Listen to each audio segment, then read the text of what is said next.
সালাম আলাইকুম। আশা করি সবাই ভালো আছেন এবং সুস্থ আছেন। আমরা আমাদের যে পূর্ব নির্ধারিত সেমিনার, আমরা সেমিনারে জয়েন করলাম। হোপফুলি আপনারাও আমাদের সাথে দ্রুত জয়েন করবেন। আমাদের গেস্টরাও কথা বলা শুরু করবে একটু পরেই। ইতিমধ্যেই আপনারা জয়েন করছেন। আমরা অনেকগুলো বিষয় নিয়ে কথা বলবো আজকে। 18তম জুডিশিয়ারির প্রস্তুতি নিয়ে কথা বলবো। একই সাথে আমাদের যে এক্সপেরিয়েন্সটা আছে, আমরা সেই এক্সপেরিয়েন্সের জায়গা থেকেও কথা বলবো। হোপফুলি আপনারা সবাই দ্রুত জয়েন করবেন যারা 18তম জুডিশিয়ারি যারা পরীক্ষা দিতে যাচ্ছেন।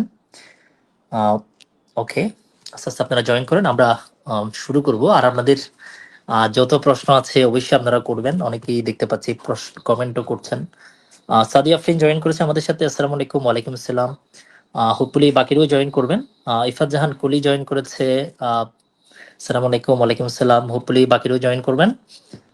আমরা জুডিশিয়ারি প্রস্তুতি নিয়ে অনেকগুলো প্রশ্ন আমরা উত্তর করব। বিশেষ করে আপনাদের যত প্রশ্ন আছে, আমাদের যে মিনিলয় স্কুলের যে এক্সপেরিয়েন্স আছে ওই বিষয়ে ওটা আপনাদের সাথে শেয়ার করব। একই সাথে আরো অনেকে আপনারা জয়েন করছেন দেখতে পাচ্ছি। আমরা আপনাদের জন্য একটু অপেক্ষা করছি। আমরা দ্রুত আমাদের মূল সেশনে চলে যাব। 17তম জুডিশিয়ারি যে রেজাল্ট হলো 2-1 দিন আগে, আমরা মিনিলয় স্কুল এবারে আমাদের অতীতের সকল রেকর্ড আমাদের ব্রেক হয়েছে। আমাদের ভীষণ ভালো লেগেছে। আমাদের যারা নিয়মিত স্টুডেন্ট ছিলেন, একেবারে প্রিলিমিনারি, লিখিত, ভাইবা, একেবারে প্রিলিমিনারি থেকে স্টার্টিং যাদের সাথে, এদের অনেকে কিন্তু র্যাঙ্কে চলে আসছে, একেবারে শুরুতেই চলে আসছে। অনেকে রিকমেন্ডেড হয়েছে, আবার অনেকে একেবারে শুরুতে চলে আসছে। সাদিয়া ফার্স্ট হলো, এরপরে মারুফা 6ষ্ঠ স্থান অধিকার করলো। তারপরে হচ্ছে থার্ড, এই নবম হলো। এরকম অনেকেই চলে আসছে। তো এটা আমাদের জন্য এবারে একটা পজিটিভ থিং। তবে 18তম জুডিশিয়ারি নিয়ে আমাদের প্ল্যানিংটা একটু ডিফারেন্ট। 18তম জুডিশিয়ারিতে আমাদের আশাও অনেক বেশি, এবং আমরা এটা আশা করছি যে 18তম জুডিশিয়ারি আমাদের সবচেয়ে বেস্ট একটা জার্নি হবে বলে আমরা মনে করছি। তো হোপফুলি আমাদের যারা, বিশেষ করে যারা আমাদের রানিং স্টুডেন্ট আছে, আমি আশা করবো তারা এই বিষয়ে খুবই অ্যাক্টিভ থাকবে। অনেকে আপনারা জয়েন করেছেন, অনেকগুলো সালাম দিচ্ছেন দেখতে পাচ্ছি। আমি আপনাদের সালামটা আমাদের যারা অতিথি আছেন ওনাদেরকে ফরওয়ার্ড করছি। আমাদের সাথে আজকে পাবলিকলি সেশনে আমাদের আলোচনায় যুক্ত হয়েছেন আমাদের মিনিলয় স্কুলের সবচেয়ে জনপ্রিয় শিক্ষক বর্তমান সময়ের, আমাদের কাজী নুসরাত আরিফ আপু জয়েন করেছেন। একই সাথে মিনিলয় স্কুলের একেবারেই অনেক লম্বা জার্নি, সেই সম্ভবত 2023 সাল থেকেই মারুফার সাথে আমাদের জার্নি স্টার্ট হয়েছিল। মারুফা আমাদের সাথে যুক্ত হয়েছে। আমরা কাজী নুসরাত ম্যামকে দিয়ে আসলে আমরা সব ইনফরমেশন আমরা পেয়ে যেতাম। মারুফাকে অ্যাড করার পিছনে কারণটা হচ্ছে মারুফার কাছে আসলে লেটেস্ট কিছু এক্সপেরিয়েন্স আছে।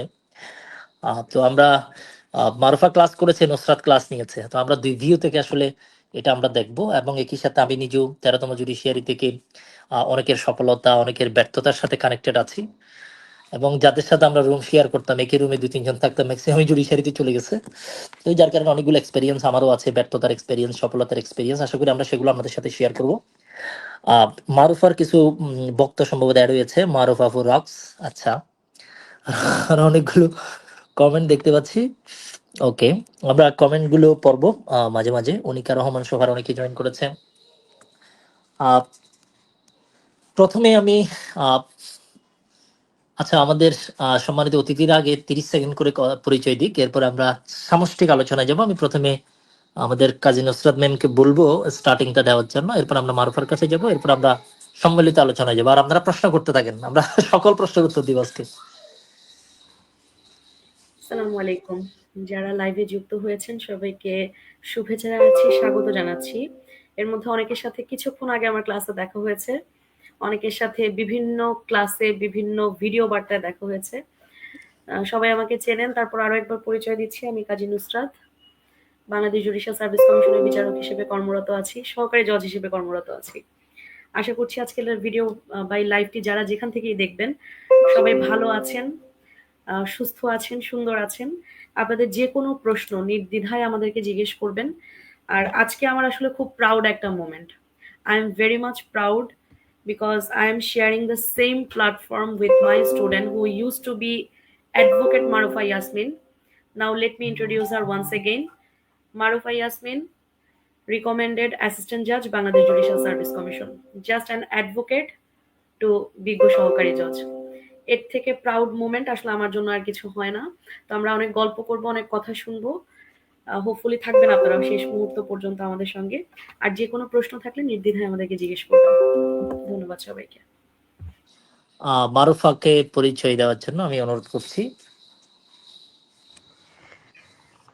আসসালামু আলাইকুম রাহেন ভাইয়া এবং শ্রদ্ধেয় কাজী নুসরাত আরিফ আপুকে দিয়েই শুরু করি।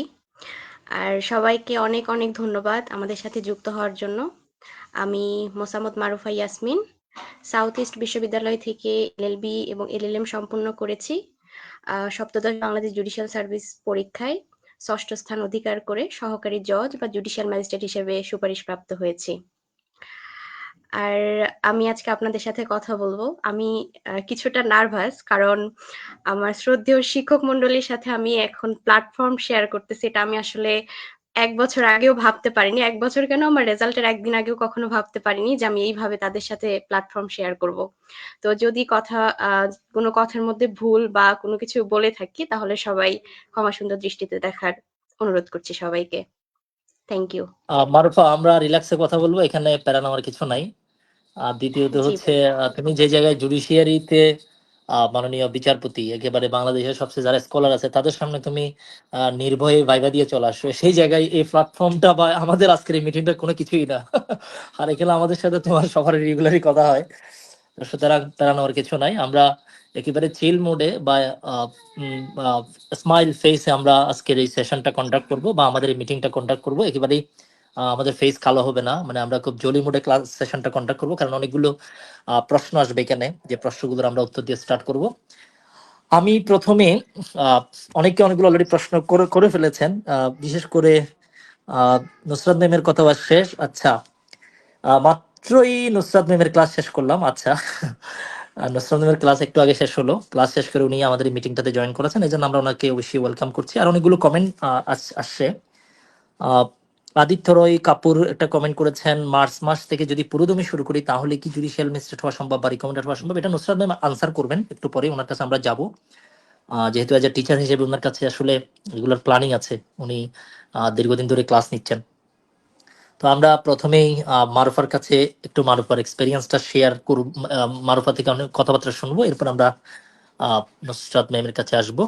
আচ্ছা মারুফা, তুমি প্রথমে একটা বিষয় সবার সাথে শেয়ার করো। তোমার বিষয়ে একটা কথা বলি, আমাদের এখানে আসলে তোমাকে নিয়ে একটু কথাবার্তা হইতো, এটা তোমাকে নিয়ে না, অতীতে নানা কারণে আমাদের, ধরো আমাদেরকে নিয়ে যেমন কথা হয় বা স্টুডেন্টরা কথা বলে নানা বিষয় নিয়ে, পজিটিভ নেগেটিভ, তোমাকে নিয়ে কথা হইতো।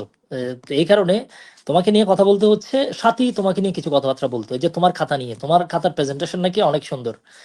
আহ মানে সব সময়, গতকালও কি একটা বিষয় নিয়ে কথা হলো, তো আমাকে বললো যে আপনি খাতা দেখতে চাইলে মারুফার খাতাটা একটু ভালো করে দেখে নেন, ওটার প্রেজেন্টেশনটা খুব ভালো।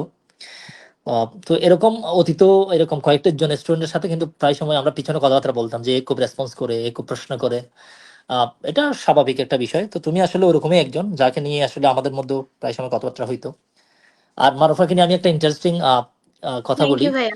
আহ, মারুফা যখন 2023 সালে সম্ভবত আইনজীবী হিসেবে সেই এনরোল হলো, পাশ করলো, মারুফা এরপর একটা মেসেজ দিয়েছিল, এই মেসেজটা আমি দেখলাম 2025 সালে। কারণ আইনজীবী যেদিন রেজাল্ট দেয় সেদিন আসলে আমাদেরকে মিনিমাম 500 মেসেজ আসে, মানে আমাদের স্টুডেন্ট অনেক আইনজীবী হয়। তো যার কারণে আসলে ওই সময় যেগুলো রিপ্লাই করতে পারি নাই, পরে আর করতে পারি নাই। তো মারুফা খুব আহ এত স্মার্টলি সেই কথাগুলো লিখেছে। তো আমি আসলে নিজেই খুব লজ্জিত হয়ে গেলাম যে এগুলো আমি, না, আরো না অনেকগুলো ভাইয়া, মেসেজ, আরো লজ্জিত অনেকগুলো হওয়ার মেসেজ কিছু নেই। হচ্ছে, আমি বুঝতে পেরেছি ভাইয়া। আহ, আরো অনেকগুলো মেসেজ দেখলাম যে ওখানে আমি আসলে ওই খেয়াল করি নাই, এই জন্য আমি, ভাইয়া আমি যাই হোক। এখানে একটু একটা কথা এড করি ভাইয়া। আমি আসলে আপনাদেরকে যে পরিমাণ জ্বালিয়েছি মানে পুরো জার্নিতে, এরকম মানে কেউ বোধহয় এরকম জ্বালায়নি। তো স্বাভাবিকভাবেই আমার মেসেজটা সিন না করে কোনো সমস্যা নেই ভাইয়া। আমি বুঝতে পেরেছি যে না আমার ওটা এত না, পরিমাণ যাই হোক। আপনাদেরকে জ্বালাইছি না আমি। তবে, না তবে আমি সিন না করলেও আমি এটা নিচ্ছি যে আমাদের যারা শিক্ষকরা আছেন, বিশেষ করে আমাদের কাজী নুসরাত ম্যামের এরকম কোনো ঘটনায় যে সে সিন করে নাই।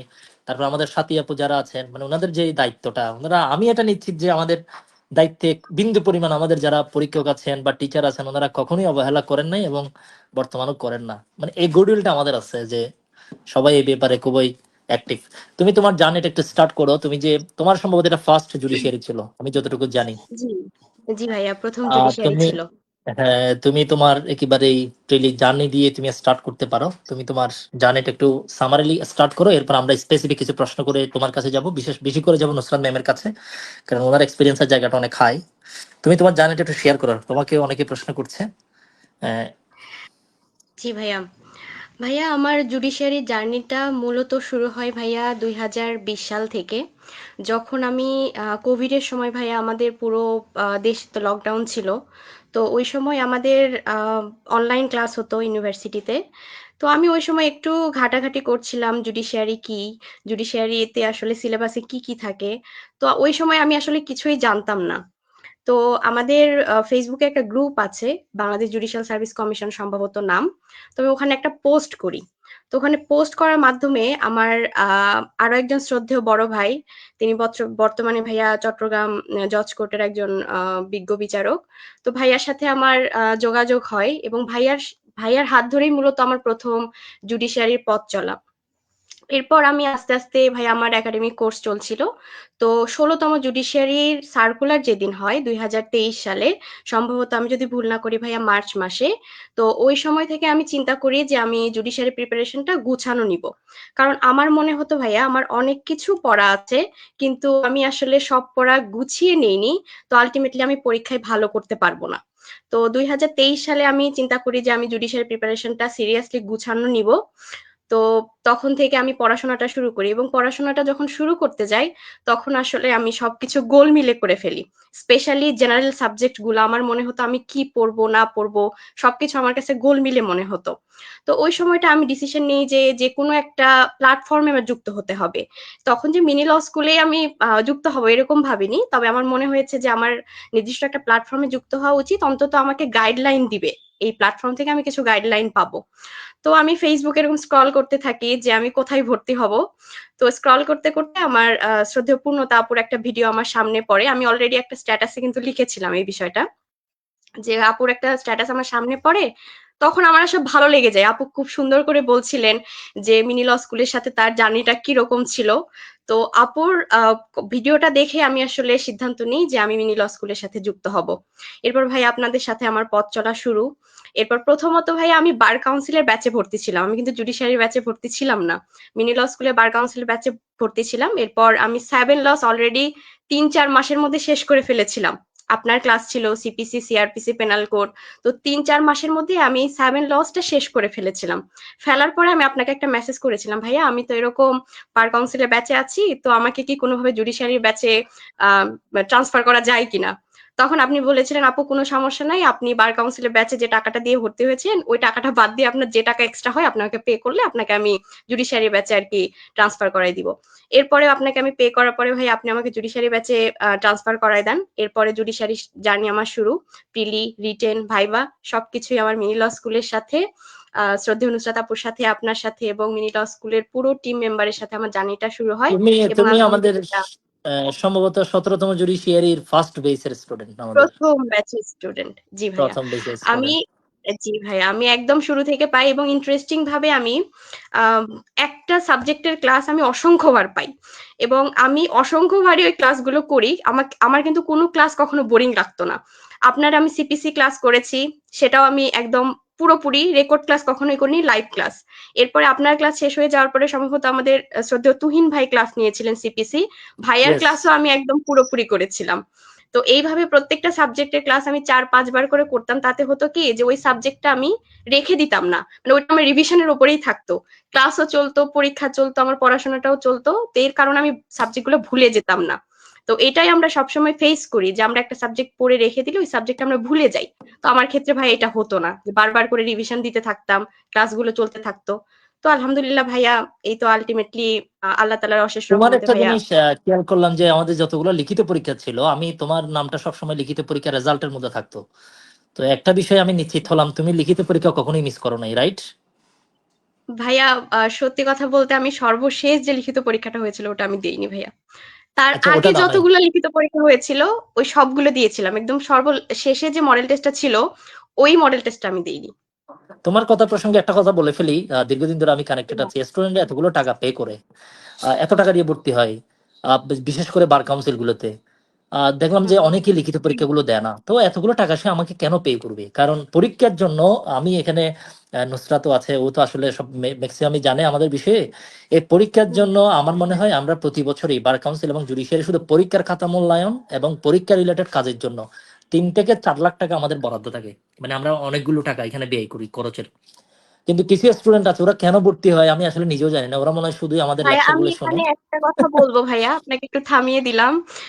সরি ভাইয়া, এখানে শুধু আমি একটা কথা বলবো যে ভাইয়া, আমি যেহেতু প্রাইভেট বিশ্ববিদ্যালয় থেকে বিলং করি, আমি প্রাইভেট বিশ্ববিদ্যালয়ে পড়তাম।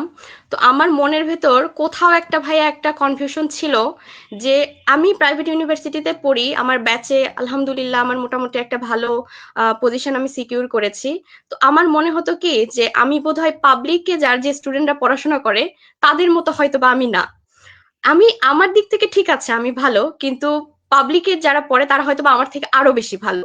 তো আমি যখন লিখিত পরীক্ষাগুলো দিতাম বা এমসিকিউ পরীক্ষা দিতাম, পরীক্ষাগুলো দেওয়ার মাধ্যমে যখন আমি মোটামুটি ফার্স্ট সেকেন্ড থার্ড যেটাই হই, তো আমার মনে হতো যে না, ঠিক আছে, আমি তো ঠিক ট্র্যাকেই যাচ্ছি, হয়তো বা আমি পারবো।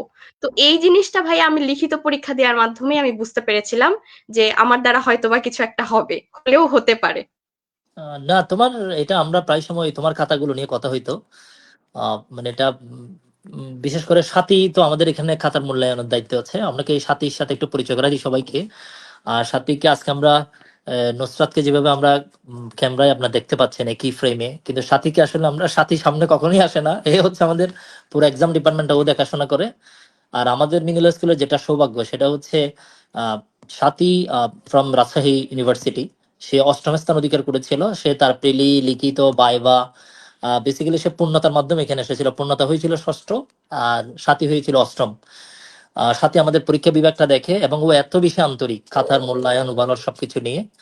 আর নুসরাত আমাদের সাথে যুক্ত হয়েছিল ঠিক সেম ভাবে। নুসরাত মিনিল স্কুলের সাথে একেবারেই প্রিলি, লিখিত, ভাইভা, মানে আমাদের এখানে যারা আছে এখানে আসলে কমার্শিয়াল মাইন্ডের বা ধরেন আমি কাজ শেষ করলাম কাজ শেষ ওভাবে কেউ নাই। এটা হচ্ছে মিনিলয় স্কুলে যারা আছে এটা মিনিলয় স্কুলেরই মেম্বার। মানে আমরা আমাদের যতগুলো এখানে যারাই আছে ম্যাক্সিমামই বর্তমানে আমরা এইভাবেই আছি। এটা আমাদের যারা নতুন ভাবে যুক্ত হয় এখানে তারা একটা বেনিফিট পায় এটার কারণে। আমি তোমার কাছে আবারও আসবো, আমি একটু নুসরাতের কাছে যাই। আহ নুসরাত ম্যাম, আপনি একটু আহ এই আপনার কাছে স্পেসিফিক আগে প্রশ্ন করে ফেলি। এখানে আপনার অনেক স্টুডেন্ট যুক্ত হয়েছে, বিশেষ করে অনেকগুলো কমেন্টও আপনাকে নিয়ে করছে। একটা কমেন্ট পেয়েছি, সেটা হচ্ছে মার্চ থেকে যদি আমরা শুরু করি তাহলে 18তমতে আসলে আহ কি ধরনের আমরা একটা ফিডব্যাক পেতে পারি, এই ধরনের একটা প্রশ্ন আসছে। এই প্রশ্নটা আপনি একটু বেশি আনসার করবেন। নুসরাত ম্যামের কথাই মনে সাহস হয়, এই লাইনটা আসলে আমি প্রায় সময় দেখি, বিশেষ করে যখন উনি ক্লাস নেয় তখন। আর অনেকগুলো কমেন্ট আছে, আমরা সবার কমেন্ট গুলো একটা একটা দেখবো। এর বাইরে আমরা প্রথমে একটু নুসরাত ম্যামের কাছে যে স্পেসিফিক একটা প্রশ্ন এখন হচ্ছে ফেব্রুয়ারি শেষের পথে, তাহলে হচ্ছে আমরা মার্চের 1 তারিখ থেকে কিন্তু আমাদের একটা নতুন বেচ যুক্ত হচ্ছে, ওখানে অলরেডি অনেকেই ভর্তি হয়ে গেছে। তাহলে আমরা যদি ধরে নিই মার্চ, এপ্রিল, মে, মেতে যদি প্রিলিমিনারি পরীক্ষা হয় তাহলে আমরা 3 মাস পাচ্ছি। এরপর 1 মাস পরে যদি লিখিত হয় তাহলে আমরা 4 মাস বা 5 মাস সময় পাচ্ছি। এই 4 থেকে 5 মাসের মধ্যে আসলে কোন স্টাইলে প্রিপারেশনটা তারা নিতে পারে, এই বিষয়ে আপনার ওপিনিয়নটা আপনি একটু কাইন্ডলি সবার সাথে একটু শেয়ার করেন। রাহেন ভাইকে অসংখ্য ধন্যবাদ, মারুফাকে ধন্যবাদ। আমি খুব মুগ্ধ হয়ে মারুফার কথাগুলো শুনছিলাম। ভালো লাগে আসলে। মানে আমারই কোনো ছাত্রছাত্রী যখন তার সফলতার গল্প বলে, তখন আসলে আমার আর নতুন করে কিছু বলতে ইচ্ছে করে না। আমার মনে হয় আমি ওদের কথাগুলোই শুনি। আজকে শুনতে ভালো লাগতেছে। নরমালি আমি বলি, খুব বলি, ক্লাসে কথাও বলি, সেমিনারেও কথা বলি। আজকে একটু শুনতেই ভালো লাগতেছিল। এরপরেও যে প্রশ্নটা সবথেকে বেশি আপনারা করতেছেন সেটা হচ্ছে, এখন থেকে যদি শুরু করি বা আজকে থেকে যদি শুরু করি তাহলে জুডিশিয়ারিতে সফলকাম হওয়ার সম্ভাবনা কতটুকু? এটা আমি প্রায়ই বলি। জুডিশিয়ারি হচ্ছে অনেকটা, আমরা বলি না যে I have a mile to go বা মাইলস টু গো। ধরে নেন জুডিশিয়ারির যাত্রাটা পুরোটা কমপ্লিট করতে গেলে আপনাকে 100 কিলোমিটার রাস্তা পাড়ি দিতে হবে। এখন আপনি যদি প্রতিদিন 2 কিলোমিটার 2 কিলোমিটার করে যান, সেক্ষেত্রে আপনি 50 দিন হাঁটলেই আপনার 100 কিলোমিটার রাস্তা পাড়ি দেওয়া হয়ে যাবে। তো যে ছেলেটা ওই 50 দিনের মধ্যে প্রথম 3 থেকেই হাঁটা শুরু করলো, উনি তো 2 কিলোমিটার করে হাঁটলেই তার যাত্রাটা মোটামুটি খুব ফ্লেক্সিবলি সে যেতে পারে। কিন্তু ব্যাপারটা যদি এরকম হয় যে আপনি 30-35 দিন পড়াশোনা করলেন না বা 30-35 দিন আপনি হাঁটলেন না, আপনার কাছে অবশিষ্ট সময় বাকি আছে আর 10 দিন, আপনাকে যেতে হবে 50 কিলোমিটার। তখন কিন্তু আপনি আর ওই প্রতিদিন 2 কিলোমিটার করে হাঁটলে সম্ভব না, আপনাকে হাঁটার গতিটা বাড়াতে হবে। তো যেহেতু আপনি এতদিন পড়াশোনা করেন নাই বা করলেও কম করেছেন, আপনি আজকে থেকে শুরু করতে চান। আজকে থেকে শুরু করলেও আপনি জাজ হবেন। আজকে থেকে শুরু করলেও আপনি আপনার কাঙ্ক্ষিত লক্ষ্যে পৌঁছাতে হবে। তবে সেক্ষেত্রে আপনাকে আপনার এফোর্টটা দিতে হবে অনেক বেশি। যে ছেলেটা বা যে মেয়েটা হয়তো একদম ১৭তম বা ১৮তম জুডিশিয়ারির ১ম ব্যাচের ১ম দিন থেকেই ক্লাস করছে, সে যতটা এফোর্ট দিচ্ছে বা সে যতটা ফ্লেক্সিবলি ক্লাসগুলো করছে, আপনাকে তার থেকে বেশি পরিশ্রম করতে হবে। পরিশ্রমের মাত্রাটা সমান। আপনাকে ওই ৫০ কিলোমিটার রাস্তাটাই পাড়ি দিতে হবে। দিলেই বা ওই ১০০ কিলোমিটার রাস্তায় আপনাকে পাড়ি দিতে হবে। ওইটা দিতে পারলেই আপনি আপনার কাঙ্ক্ষিত লক্ষ্যে পৌঁছে যাবেন। সুতরাং ১ মাস সময়ও যদি আপনার হাতে থাকে, ১ মাস অনেক বড় একটা সময়। এটা অনেক লম্বা একটা সময়। শর্ত হচ্ছে প্রত্যেকটা মোমেন্ট, প্রত্যেকটা সেকেন্ডকে আপনার ইউটিলাইজ করতে হবে। আপনি মনে রাখবেন হিয়ার এভরি সেকেন্ড ম্যাটার্স। প্রত্যেকটা সেকেন্ড এখানে ম্যাটার করে। আপনি অন্যদের থেকে কতটা এগিয়ে থাকবেন, আপনি আরো ৫০টা বা ১০০টা ছেলেমেয়েকে কিভাবে বিট করবেন, এটা ডিপেন্ড করবে আপনি আজকে থেকে শুরু করে আপনার আপকামিং দিনগুলো কিভাবে ইউটিলাইজ করবেন। এখন সামনে রোজার মাস আসতেছে। রোজার মাসে এমনিতেই আমাদের বাইরে যারা ইউনিভার্সিটিতে থাকেন তাদের ভার্সিটির প্রেশার কম থাকে ক্লাসের। যারা কাজ করেন কাজগুলোও তাড়াতাড়ি শেষ হয়ে যায়। যেমন আমাদের কোর্ট প্রিমিসেস ৩:৩০টার পরে আমাদের আসলে আর কোনো কাজ নেই কোর্টে। তো রমজান মাসে এমনিতেই আমরা একটু ফ্লেক্সিবল থাকি এবং পড়ার জন্য কিন্তু বেশ ভালো একটা সময় পাওয়া যায়। আপনি যদি রমজান মাসটাকে ইউটিলাইজ করতে পারেন, প্রত্যেকটা মোমেন্টকে কাজে লাগাতে পারেন, সেক্ষেত্রে আমার কাছে মনে হয় যে ১ মাস একটা লম্বা সময়। শুরু করবেন কিভাবে? শুরু করার জন্য আমাদের আসলে we need a push to start something. এখন একটা প্ল্যাটফর্মের সাথে আপনাকে মাস্ট কানেক্টেড থাকতে হয়। আদারওয়াইজ যেটা হবে সেটা হচ্ছে আপনি গহীন অরণ্যে পথ হারাবেন। বারবার পথ হারাবেন। আপনি যদি এখনো আমাদের সাথে কানেক্টেড হয়ে যান, আমাদের ১ তারিখ থেকে মার্চের ১ তারিখ থেকে নতুন একটা ব্যাচ স্টার্ট হতে যাচ্ছে। আমরা আবার নতুনভাবে শুরু করব। আমাদের সাথে থাকলে যেটা হয়, আপনার সিলেবাসটা কমপ্লিট করার দায়িত্বটা আমরা নিয়ে নিই। যেমন আমি আমার সবগুলো স্টুডেন্টকে বলি যখন আমি ক্লাসে দাঁড়াই, আমি কোনো কোর্স যখন পড়াবো সেটা নিয়ে আপনার টেনশন করার দরকার নেই। ওই রেসপন্সিবিলিটি আমার। আপনার পরীক্ষায় কি আসবে, আপনার সিলেবাস কিভাবে শেষ হবে, এটা পুরোটা আমার রেসপন্সিবিলিটি। আপনার কাজ হচ্ছে শুধু নিয়মিত লাইভে ক্লাসগুলো করা, পরীক্ষা যেভাবে নিচ্ছে কোচিং থেকে সেই পরীক্ষাগুলো অ্যাটেন্ড করা। এখন আপনি যদি মার্চের ১ তারিখ থেকে কোচিং এ ভর্তি হন, তখন একটা প্রশ্ন থাকে যে আগে যে কোর্সগুলো হয়ে গেল সেগুলো আমরা কি করব বা সেগুলো কিভাবে কভার করব? এই জায়গাটাতে এসে আপনাকে একটু ডাবল পরিশ্রম করতে হয়। অর্থাৎ একই সাথে আপনার রানিং কোর্সগুলো আপনাকে কন্টিনিউ করতে হয় এবং যেগুলো আপনি করতে পারেন নাই, যেগুলো আপনার পেছনে রয়ে গেল, সেই কোর্সগুলো আবার নতুন করে শুরু করতে হবে। তবে আপনার হবে। মানুষ যেটা চেষ্টা করে মানুষ সেটাই পায়। আর জুডিশিয়ারি তো প্রচন্ড অভিমানী একটা চাকরি। এটাকে ফার্স্ট প্রায়োরিটি না দিলে এটা কখনো আপনার হাতে আসবে না।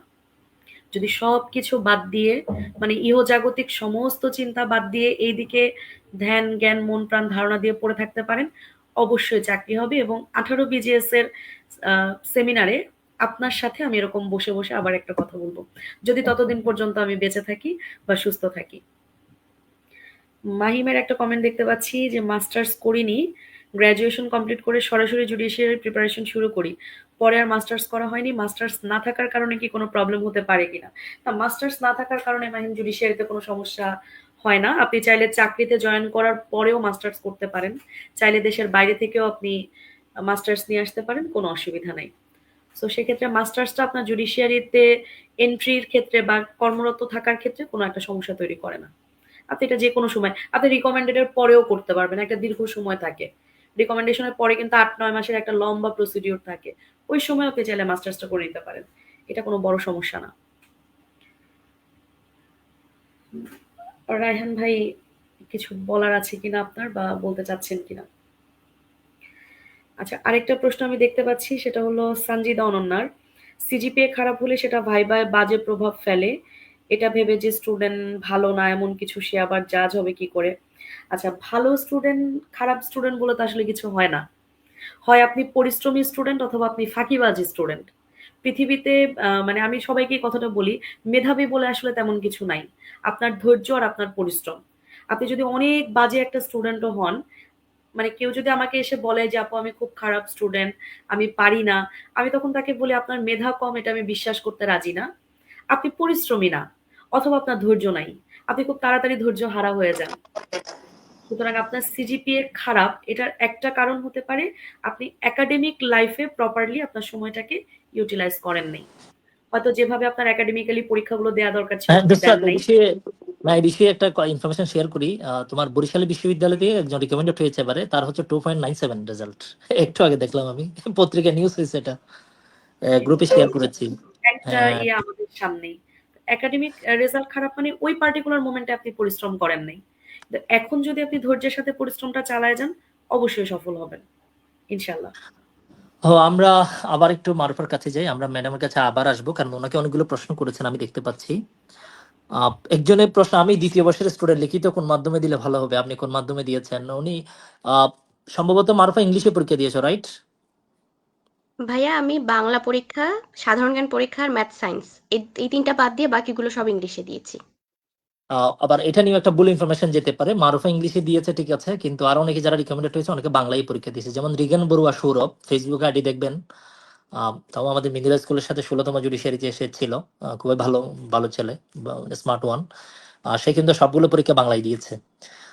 আরো একজন সম্ভবত, ওনাকে আমরা অ্যাড করতে পারি নাই, এরকম বাংলা অনেকে দিয়েছে আর কি। আর আরো অনেকগুলো প্রশ্ন আমরা দেখতে পাচ্ছি। আচ্ছা মারুফা, তুমি কি লিখিত নিয়ে কি স্পেসিফিক কোনো পরামর্শ দিবে কাউকে, সবাইকে, তোমার এক্সপিরিয়েন্সের যে জায়গা থেকে? ভাইয়া লিখিত নিয়ে আমি ২ টা পার্টে যদি পরামর্শ দিই, একটা জেনারেল পার্ট, একটা আইন পার্ট। তো জেনারেল পার্ট নিয়ে আমার পরামর্শ থাকবে বাংলা, ইংরেজি, সাধারণ জ্ঞান এবং ম্যাথ সায়েন্স। প্রথমত বাংলা নিয়ে বলি। বাংলাতে ভাইয়া আমি জেনারেলে স্পেসিফিক কিছু টপিক ভাইয়া এনালাইসিস করে পড়তাম। কাজী নুসরাত আরিফ আপু আছেন, উনিও জানবেন যে আমি বাংলা ব্যাকরণে এতটাই উইক ছিলাম, আমি আপুকে রীতিমতো ভয়ে বলতাম যে, "আপু আমি বাংলা ব্যাকরণ কিছু পারি না। আমি যদি রেকমেন্ডেড না হই বা প্রিলি ফেল করি, তাহলে বাংলা ব্যাকরণের জন্য আমি প্রিলিটা ফেল করব।" তখন আপু আমাকে বলেছিলেন যে, "তুমি প্রশ্ন এনালাইসিস করো।" তো আপুর কথা শুনে আমি বিসিএস এর কোয়েশ্চেন গুলো এনালাইসিস করা শুরু করলাম। বিসিএস এর প্রশ্ন এবং জুডিশিয়ারির প্রশ্নগুলো এনালাইসিস করে যে টপিক গুলো থেকে প্রশ্ন বেশি আসে ওই টপিক গুলো আমি নোট করে ফেলতাম। নিজের মতো করে বেসিক ক্লিয়ার করে নোট করে ফেলতাম। এবং সাহিত্য পার্টটাকে ভাইয়া আমি অনেক বেশি গুরুত্ব দিতাম। বাংলা ব্যাকরণ যে সাইডটা আছে এই সাইডের কথা বললাম।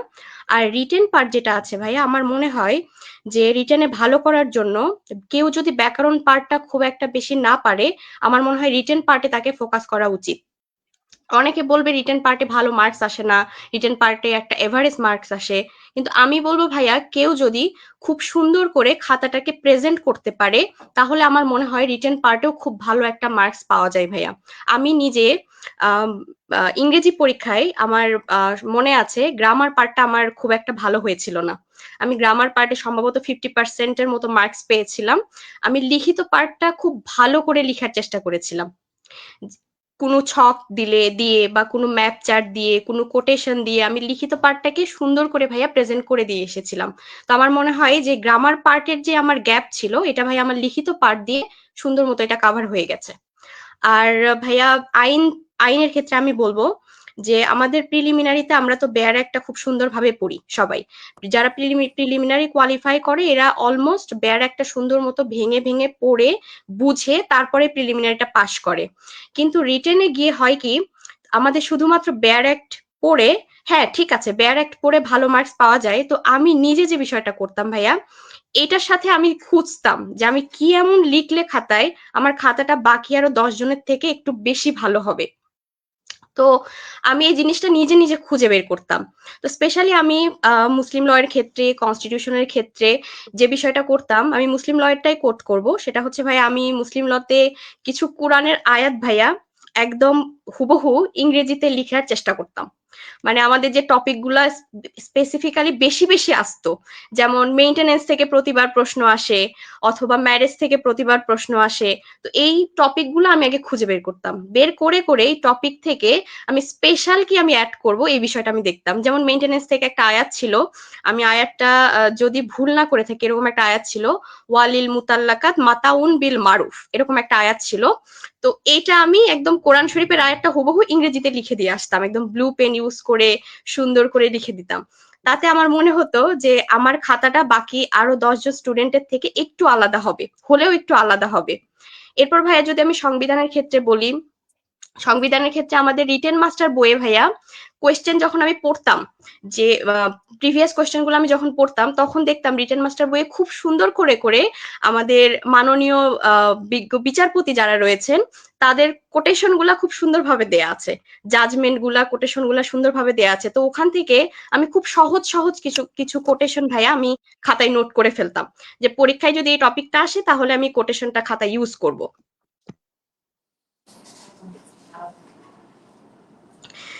তো ভাইয়া আমি এইভাবেই রিটেনের প্রিপারেশনটা নিয়েছিলাম আইনের অংশ, এবং অন্যান্য মারুফা, সাবজেক্টও ঠিক তোমাকে এই এইভাবে। জায়গায় একটা প্রশ্ন করে করে ফেলি, সেটা জি, হচ্ছে জি তোমার ভাইয়া।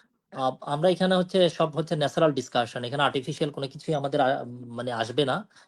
তোমাকে ফ্রিলি জিজ্ঞেস করে ফেলি, এটা হচ্ছে তোমার ওই প্রিলিমিনারি এবং লিখিতর ক্ষেত্রে তুমি ওই তোমার আমরা যদি বলি যে অনেকে আমরা কি করি, ধরো একেবারেই মূল আইন বা বিয়ার একটা আমরা যেটা বলি সেটাও আমরা ইউজ করি, আবার পাশাপাশি আবার অনেকে গাইড রাখে, আবার অনেকে শুধুমাত্র যেমন ধরো অনেকে স্টুডেন্ট আছে যারা শুধু যেমন যাবার যে ফোর্থ হয়েছে উনি একটা পোস্ট দিয়েছিলেন, আমি খেয়াল করলাম, আপুর নাম সম্ভবত তানজিলা ওনার নাম, যিনি এবারে ফোর্থ হয়েছেন। উনি উনি আমাদের মিনিল স্কুলে পড়াশোনা করেন নাই। উনি যেটা লিখেছেন বই নিয়ে লিখেছেন, বলছে মিনিল স্কুলের যে বইগুলো প্রিলি মাস্টার, লিখিত মাস্টার, বিজেস, উনি বই সহ ছবি দিয়েছেন। তো আমি এই বইগুলো পড়েছি, এই জন্য একটা কৃতজ্ঞতা জানানোর জন্য পোস্টটা দিলাম, পরে দেখলাম উনি আইডি ডিএক্টিভেট করে দিছে, তবে পোস্টটা এখনো আছে গ্রুপে। তো এই জন্য তোমাকে জিজ্ঞেস করা যে আসলে তুমি এই বইয়ের বিষয়ে কিছু কি তোমার কিছু আছে কিনা, কারণ এখানে হয়তো এটাও তাদের একটা জিজ্ঞাসা হইতে পারে। ভাইয়া আমি আমি একদম অনেস্টলি একটা কথা বলি। আমি যখন প্রথম বার কাউন্সিল পরীক্ষায় বসি, প্রিলিমিনারি পরীক্ষায় বসি, আমি কোনো গাইড বই মানে প্রথমে কোনো গাইড বই পড়িনি। আমি একেবারে হুম। আপনাদের ক্লাস করতাম, আপনার ক্লাস করে আমি খাতা তৈরি করতাম, আমি আমার খাতাটা রিভিশন করে যেতাম। কিন্তু একটা বিষয় ভাইয়া, রিভিশন করতে গিয়ে আমি দেখতাম কিছু গুরুত্বপূর্ণ জিনিস আমি স্কিপ করে গেছি। তো যেটা পরীক্ষায় সবসময় আসে, তখন আমি সুফিয়ান ভাই, আমার মনে আছে ভাইয়াকে আমি নক করি, নক করে বলি ভাইয়া আমার প্রিলি মাস্টার বইটা লাগবে। তো পরে ভাইয়া আমাকে প্রিলি মাস্টার বইটা পাঠায় কিছুদিন আগে পরীক্ষার। মানে আমি একদম প্রথম থেকে প্রিলি মাস্টার ফলো করেছি, আমি এটা বলবো না, একেবারে অনেস্টলি প্রথমে আমি বার আপনাদের কাউন্সিল, ক্লাসে ফলো করতাম বার বার কাউন্সিল কাউন্সিলে পরীক্ষার সময়। জি 2023 ভাইয়া, সালে সম্ভবত, না? হ্যাঁ। জি ভাইয়া। তো ওই সময় তারপরে আমি দেখলাম যে প্রিলি মাস্টার বইয়ে গুরুত্বপূর্ণ কিছু যে জিনিসগুলো লেখা আছে ওগুলো আমি স্কিপ করে গেছিলাম। পরে প্রিলি মাস্টার থেকে ভাই আমি ওইগুলো পড়ে ফেলেছিলাম। রিটেন মাস্টারের ক্ষেত্রেও সেম, আমি পরীক্ষার আগে আগে গিয়ে বইটা কিনেছিলাম। মনে হয়েছিল যে আমার প্রস্তুতিতে কিছু একটা ঘাটতি মনে হয় রয়ে গেছে, যার কারণে আমি গুরুত্বপূর্ণ কিছু বিষয় স্কিপ করে চলে যাচ্ছি। নুসরাত, এখানে আমি একটা তোমাকে প্রাসঙ্গিক কথা বলি, কিছুদিন আগে আমি একটা সেমিনার জয়েন করেছিলাম ঢাকাতে। তো ওখানে আমি তো আসলে ধরো এই জায়গায় তুমিও দীর্ঘদিন ধরে পড়াচ্ছ, আর দ্বিতীয়ত ধরো এই যে এই বিষয়গুলো নিয়ে তো আমরাও তো দীর্ঘদিন ধরে লেগে আছি ওভারঅল। সবসময় আমি একটা কথা বলি যে আমাদের অনেক স্টুডেন্ট ফেলও করেছে, অনেক স্টুডেন্ট পাসও করেছে, মানে সবাই পাস করে না।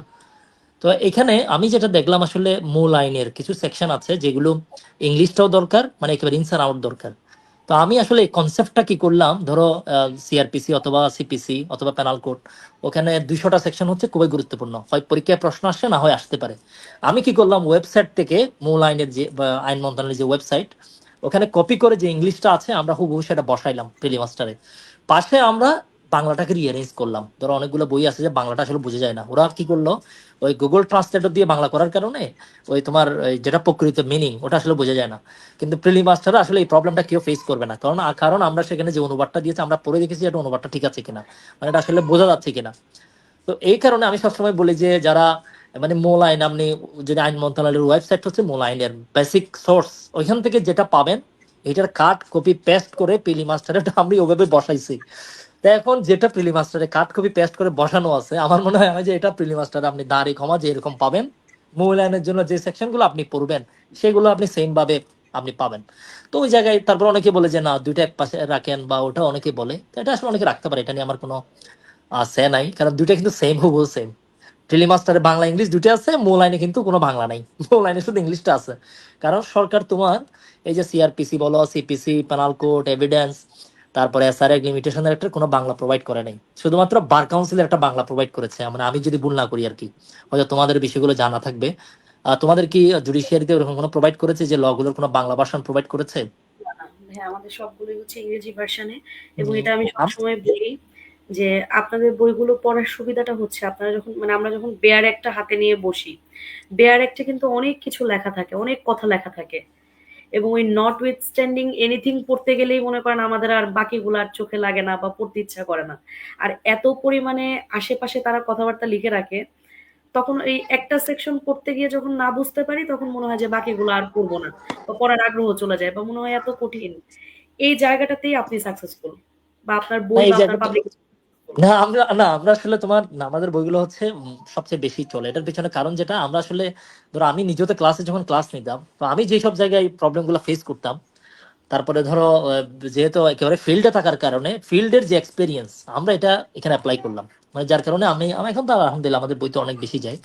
আর বিশেষ করে আমাদের যারা স্টুডেন্ট আছে তারা পড়ে। তারপর তবে একটা কথা আমি এটাও বলে দিই যে এই বই পড়ে যে পাশ করে ফেলুন বিষয়টা এরকম না, পাশের সাথে আসলে বইয়ের বাইরে অনেকগুলো কানেক্টেড। যাই হোক, আমরা বইয়ের বিষয়গুলো টুকটাক বললাম। বইয়ের বিষয় এখন সবাই জানে আসলে, ওইখানে অ্যাভেলেবেল অনেকগুলো, অনেকে পোস্ট করে বিভিন্ন নানা বিষয়, যেমন আপনারা দেখবেন। আর ইংলিশে বিজনেস রিটেন মাস্টারের কোনো অল্টারনেটিভ নেই, ওটা একটাই বই আছে বাজারে। ওটা এটা ওটা আমরা এটা টিকিয়ে রেখেছি বইটা, আর বই নেই। ইমরান হোসেন ভাইয়ের প্রতি কৃতজ্ঞতা। এবং আপনাদের মানে আমাদের প্রিলিমাস্টার এখন তার আপনার নাই ভাই, এটা আমাদের সবার আসলে। এই রাইট। পাবলিকেশন আমাদের সবার। তো আমাদের পাবলিকেশনের বইগুলো পড়ার মজাটা হচ্ছে আলাদাভাবে আর নোট করার দরকার নেই। বেয়ার একটা ঘাটলেই নোটটা আমাকে রেডি করতে হইতো। কিন্তু যখন আমরা প্রিলি মাস্টার পড়ি বা বিজিএস প্রিলি মাস্টার পড়ি তখন আর আমাদেরকে আলাদা করে নোটটা রেডি করতে হয় না। আর ইমরান হোসেন ভাইয়ের বইটা এটা রিটেনের জন্য ব্লেসিং, এটা আমরা জানি। অ্যাজ ওয়েল এজ ভাইয়া আপনার লিখিত মাস্টার বইটাও আমরা যারা ইংরেজিতেও পরীক্ষা দিই তাদের জন্য এটা ইকুয়াল কন্ট্রিবিউট করে, খুব সাবলীল। আলহামদুলিল্লাহ আমরা হচ্ছে দুইটা বই আমরা খুব ভালোই ফিডব্যাক আমরা পাই। আর দ্বিতীয়ত যেহেতু আমাদের স্টুডেন্ট বাংলাদেশে আমার মনে হয় সবচেয়ে বেশি আর কি, যার কারণে এই জায়গায় আমরা একটা ভালো অবস্থায় আছি। তো যাই হোক, আশা করি পাঠকরা যারা বই কিনবে, এখানে তো বাচ্চা পাঠক নাই, সব তো হচ্ছে অনার্স মাস্টার্স পাস করা বিভিন্ন রায়হান ভাই, ইউনিভার্সিটি। আমি কিন্তু প্রায় খুব তিক্ত কথার সম্মুখীন হই। যেমন আমি তো প্রায় আপনাদের মানে আমাদের কোচিং থেকে লাইভে যখন আসি আমি তো বইগুলোর খুব একটা ব্র্যান্ডিং এ বলা যায় এক কথায়, আমি খুব বলি এই বইগুলোর কথা। তো তখন সবাই আমাকে বলে যে মনে হয় আইন পাঠ থেকে বা অন্য কোনো পাবলিকেশন থেকে আপনাকে টাকা দেয় না, নীল স্কুল আপনাকে প্রচুর টাকা পয়সা দেয় বলে আপনি শুধু এদের বইগুলোর কথাই বলেন। তো আমি এটা কাউকে বিশ্বাস করাতে পারি না যে এই বইয়ের কথা বলার জন্য রায়হান ভাই কখনো আমাকে একটা চকলেটও খাওয়ায় নাই বা কখনো বলেও নাই যে তুমি না বইয়ের নাম বলছো একটা চকলেট না, আমি খাও। বুঝতে পারছি এই জায়গায় আসলে অনেকগুলো ডিউস পড়ে আছে আর কি এ বাবদ। ভাইয়া আমি একটা কথা বলতে চাই, মানে দুইটা কথা বলতে চাই আর কি। তুমি তিনটা প্রথমত বলো। হচ্ছে আমার একটা কথার কারেকশন হচ্ছে ভাইয়া, আমি বার কাউন্সিল প্রিলিমিনারির আগে বলেছি এটা জুডিশিয়ারি প্রিলিমিনারির আগে হবে। মানে প্রিলি মাস্টার বইটা আমি কিনেছিলাম, কিন্তু বার কাউন্সিল আচ্ছা প্রিলিমিনারির আগে আমি কোনো গাইড বই পড়ি নাই। শুধুমাত্র আচ্ছা আচ্ছা। আপনাদের ওই ক্লাসটাই ফলো করেছিলাম। ক্লাসটা ফলো করে আমি নোট করেছিলাম, নোট করে করে পড়েছিলাম। কিন্তু বিজেএস প্রিলির আগে ভাইয়া আমি ওই বইটা কিনেছিলাম। আর আরেকটা কথা ভাইয়া, আমি বার কাউন্সিল যে আলহামদুলিল্লাহ পাশ করে গিয়েছি, তারপরে আমি আপনাদের গ্রুপে একটা রিভিউ দিয়েছিলাম বইগুলো নিয়ে। আমাদের লিখিত আচ্ছা মাস্টার আচ্ছা। বই, মডেল টেস্ট মাস্টার বই, বিজেএস মডেল টেস্ট মাস্টার, সবগুলো নিয়ে একটা রিভিউ দিয়েছিলাম। আপনি কিন্তু আমাকে কখনোই বলেন নাই যে মারুফা গিয়ে তুমি একটা রিভিউ দিয়ে আসো, না বা না না, এটা অন্য আসলে কেউ কিন্তু এগুলো আমাকে বলে নাই যে একটা রিভিউ দিয়ে আসো। তো আমি আপনাদের হ্যান্ড নোট গুলো এবং এই যে লিখিত মাস্টার বই এবং মডেল টেস্ট মাস্টার বইগুলো নিয়ে একটা রিভিউ দিয়েছিলাম। ওই সময় কিন্তু ভাই আমি আপনাদের প্রিলি মাস্টার বই পড়িনি। প্রিলি মাস্টার কেন, আচ্ছা আমি আচ্ছা কোনো আচ্ছা। গাইড বই পড়িনি বার কাউন্সিলের সময়। আর এইখানে তোমার এই ধরো তোমার যে কথাবার্তা, তার সাথে আমি আরেকটা বিষয় অ্যাড করে দিই। হয়তো আপনারা যারা ও প্রাইভেট ইউনিভার্সিটি ঠিক আছে, কিন্তু আমি যতটুকু আমার কাছে ইনফরমেশন আছে, ও আমাকে কখনোই বলে নাই মারুফা সম্ভবত তার ডিপার্টমেন্টের ফার্স্ট ক্লাস সেকেন্ড। মারুফা, আমি কি রাইট বলেছি? ভাইয়া জি ভাইয়া, আমি আমার ব্যাচের সেকেন্ড গার্ল ভাইয়া। এটা না, আমি একটা সূত্রে আমার তো অনেকগুলো ধরো কানেক্ট, মানে আমাদের নানাভাবে অনেকের সাথে কানেক্টেড একজন থেকে জানলাম যে তুমি আসলে ডিপার্টমেন্টে ফার্স্ট ক্লাস। এটা আজকে জানছি, সম্ভবত আজকে সকালে। কিন্তু এতদিন জানতাম তুমি সাউথ ইস্ট ইউনিভার্সিটি স্টুডেন্ট, এতটুকু জানতাম। আজকে জানলাম তুমি ডিপার্টমেন্টের সেকেন্ড ব্রিলিয়ান্ট স্টুডেন্ট। আমরা অনেকগুলো কথা বললাম, এর বাইরেও আরো অনেকগুলো হয়তো মেসেজ আসছে। আহ, আপু টিউশন করিয়ে 4-5 ঘন্টা যায়, কিছু কিছু কি আশা করা যায়? আহমেদ আদিল একটা প্রশ্ন করেছে। আহ, আমি শুধু ভাই আপনাদের বই পড়েছি, আগাচ্ছি। বিআর এক থেকে পড়তে গেলে অনেক কঠিন লাগে। বিআর একটা যেটা আছে দাঁড়ি কমা ফুল স্টপ, আচ্ছা বিআর একটা তো দাঁড়ি নাই যেহেতু এটা ইংলিশে, ওখানে যে কমাটা আছে ওই কমাটাও কপি করছি, যে ফুল স্টপ আছে ওটাও কপি করা, নট নট উইথ স্ট্যান্ডিং এটাও কপি করা, এগুলো কপি করে প্রিলি মাস্টার এক পাশে বসাইছি আর এক পাশে বাংলা। তো নিচে হচ্ছে প্রশ্নগুলো অ্যাড করলাম, একটু সামারি দিলাম, নিচে আন্ডারলাইন করলাম। এটা একটা হাইব্রিড বুক, মানে পরীক্ষায় মূল আইন থেকে যা আসে সবগুলো প্রিলি মাস্টার আপনি পাবেন। আর এমন কিছু ধারা স্কিপ করে দিয়েছি যেই ধারা থেকে কেয়ামতের আগে প্রশ্ন আসার সম্ভাবনা নেই। কেন নাই সেটা আমি অনেকবার এক্সপ্লেন করেছি। আচ্ছা যাই হোক, আমরা বইয়ের দিকে না যাই, আমাদের মেইন ফোকাসে আমরা ঠিক থাকি। বই এগুলো বাজারে অ্যাভেলেবেল আছে, আপনি খুঁজে দেখবেন, যেটা ভালো লাগে সেটা পড়বেন, কোনো প্যারা নেই। ঠিক আছে। বাংলা ভাষণটা, আচ্ছা, বাংলা, ওকে, অনেকগুলো প্রশ্ন। 3টা বই অর্ডার করেছি ভাইয়া, থ্যাংক ইউ, একটু আগে। আচ্ছা, Kazi Jatul Kubra middle school, thank you so much. আচ্ছা, মোহাম্মদ জাহিদ বলেছেন ভাইয়া আপু প্রিলি এবং রিটেন নিয়ে যদি স্ট্র্যাটেজি গুলো আলোচনা করতেন, লাইক কিভাবে পড়া উচিত, কোন টপিক জোর দেওয়া উচিত, তাহলে আমাদের বেশি উপকার হতো। আমি এই বিষয়ে নুসরাতকে বলবো যে এই বিষয়ে একটু, যেহেতু উনি কমেন্ট করেছেন, আমার মনে হয় এই বিষয়ে আপনার একটা অপিনিয়ন দেওয়া দরকার যে কিভাবে যাবে। নুসরাত, একটা বিষয়, আরেকটা কথা, আমাদের সাথে চৈতি সম্ভবত জয়েন করেছে। আমরা কি চৈতিকে দেখতে পাচ্ছি? আহ, চৈতি জি আমরা ভাইয়া, চৈতি শোনা যাচ্ছে? বেশিক্ষণ থাকবে না, একটু একটু করে থাকবে। প্রথমে চৈতির পরিচয়টা দিয়ে দিই। চৈতি হচ্ছে আমাদের মিমিলা স্কুলের, ও প্রথমবার জুডিশিয়ারি রিকমেন্ডেড হয়েছে এবং শুধুমাত্র মিমিলা স্কুলের প্রিলি লিখিত ভাইবা। চৈতি, তোমার জান এটা একটু শেয়ার করো, এরপর আমরা নুসরাতের কাছে চলে যাব। জি ভাইয়া, ভাই আসলে মিনিলা স্কুল থেকে মানে যে পরিমাণ সাপোর্ট পাইছি, ওইটা না পাইলে এত কম সময়ে আসলে এত দূর আসা সম্ভব হতো না। এই আর কি। আর হচ্ছে যদি মানে বইয়ে সাজেশন বলতে চাই, আমি সবসময় মানে যে কোনো জায়গায় মানে একটু মানে থরো একটা রিভাইজ দেওয়ার জন্য প্রিলি মাস্টার, বিজেস প্রিলি মাস্টার এগুলো পড়ে যেতাম। আর রিটেন মাস্টার তো রিটেনের আগে পড়ছি। আর উম, এই তো। আর ভাইয়া আপুদের ইয়ে মানে সবসময় ওরা ইয়ে করতো। আর রিটেনে খাতা ইয়ে করে যে ফিডব্যাকটা, ওইটাই সব থেকে বেশি ইম্পর্টেন্ট আর কি। মানে রিটেন পরীক্ষাগুলো দেওয়া, কারণ শুরু থেকে রিটেনের প্রিপারেশন না নিলে পিলির পরে যে টাইমটা পাওয়া যায়, ওটাতে রিটেনের প্রিপারেশনটা আসলে মানে ইয়ে হয় না, সময়টা কাভার হয় না আর কি। শুরু থেকে রিটেনের প্রিপারেশন নেবেন আপনারা। আর হচ্ছে পিলির আগে করে পিলি পড়াটা শুরু করবেন, এই আর কি। চৈতি নিয়ে একটা কথা বলি নুসরাত, চৈতিরা হচ্ছে এলএলএম পরীক্ষা যখন শেষ করছে, এলএলএম পরীক্ষা যেদিন শেষ হয়েছে এরপর দিন ও আমার বাসায় আসছে, মানে আমি যেখানে বসে আছি, আমি এই জায়গায় বসা, ও আমার হ্যাঁ, সামনেই বসা, সামনে সিটে বসা। এরপরে ও আমাকে আমি অনেকগুলো আমার টাকা, আরো ফ্রেন্ড ছিল। ওরা হ্যাঁ, ফ্রেন্ড ছিল, ওরা অনেকগুলো টাকা পে করছে আমাকে, আমার টেবিলে টাকাটা দিয়ে গেল। তারপরে যাওয়ার সময় আমি ওকে 4টা বই দিছি সম্ভবত, প্রিলি মাস্টার, লিখিত মাস্টার, বিজিএস প্রিলি মাস্টার, রিটেন মাস্টার, আমার এখনো মনে আছে। ওরা আমাকে কত টাকা পে করছে পাবলিকলি না বলি, ও আমার কাছের ছোট বোন, কিন্তু ডিসকাউন্ট নেয় নাই। ওরা হচ্ছে খুব ভালো অ্যামাউন্ট পে করেছে, 10-এর উপরে। পাবলিকলি বলছি না আর কি, ওরা ফ্রি পড়ে নাই, কিন্তু আমার ছোট বোন, কাছের ছোট বোন।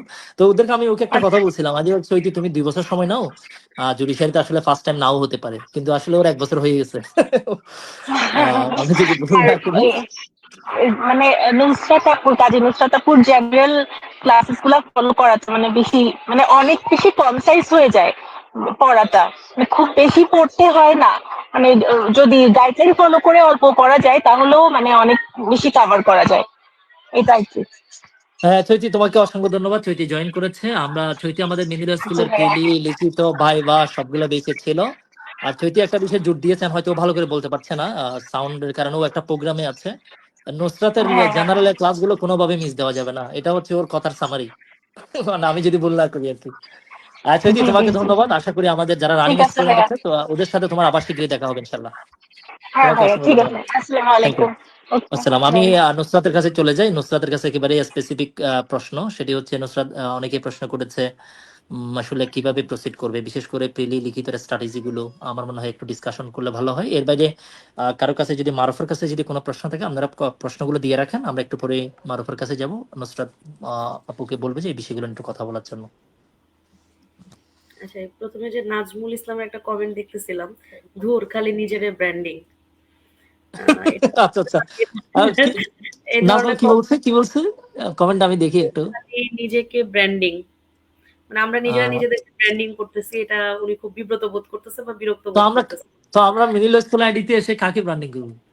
আমিও সেটাই ওনাকে জিজ্ঞেস করতে চাচ্ছিলাম যে নাজমুল ইসলাম, আমরা আসলে কাকে ব্র্যান্ডিং করলে আপনি খুশি হবেন বা কাকে নিয়ে কথা বলবো? আমাদের সামনে উপস্থিত আছে মারুফা ইয়াসমিন, অবশ্যই আমরা আজকে তাকেই ব্র্যান্ডিং করব। আমরা মিনি ল স্কুল পরিবারের সদস্য, আমরা যেই পরিবারের সদস্য, আমি তো আমার পরিবারকে নিয়ে কথা বলবো। মানুষের পাড়া প্রতিবেশীকে নিয়ে কথা বলা তো আমার কাজ না, এবং এটা আমি অনুচিত মনে করি, এটা বলা ঠিকও না আসলে।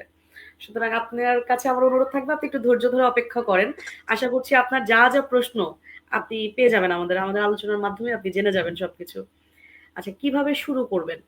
কিভাবে শুরু করার ক্ষেত্রে প্রথমে হচ্ছে যে বইগুলোর কথা আমরা বারবার বলি, এই বইগুলো আগে একটু কালেক্ট করে নেবেন। প্রিলি মাস্টার বইটা কালেক্ট করে নেবেন বাই রায়হান সোবাহান।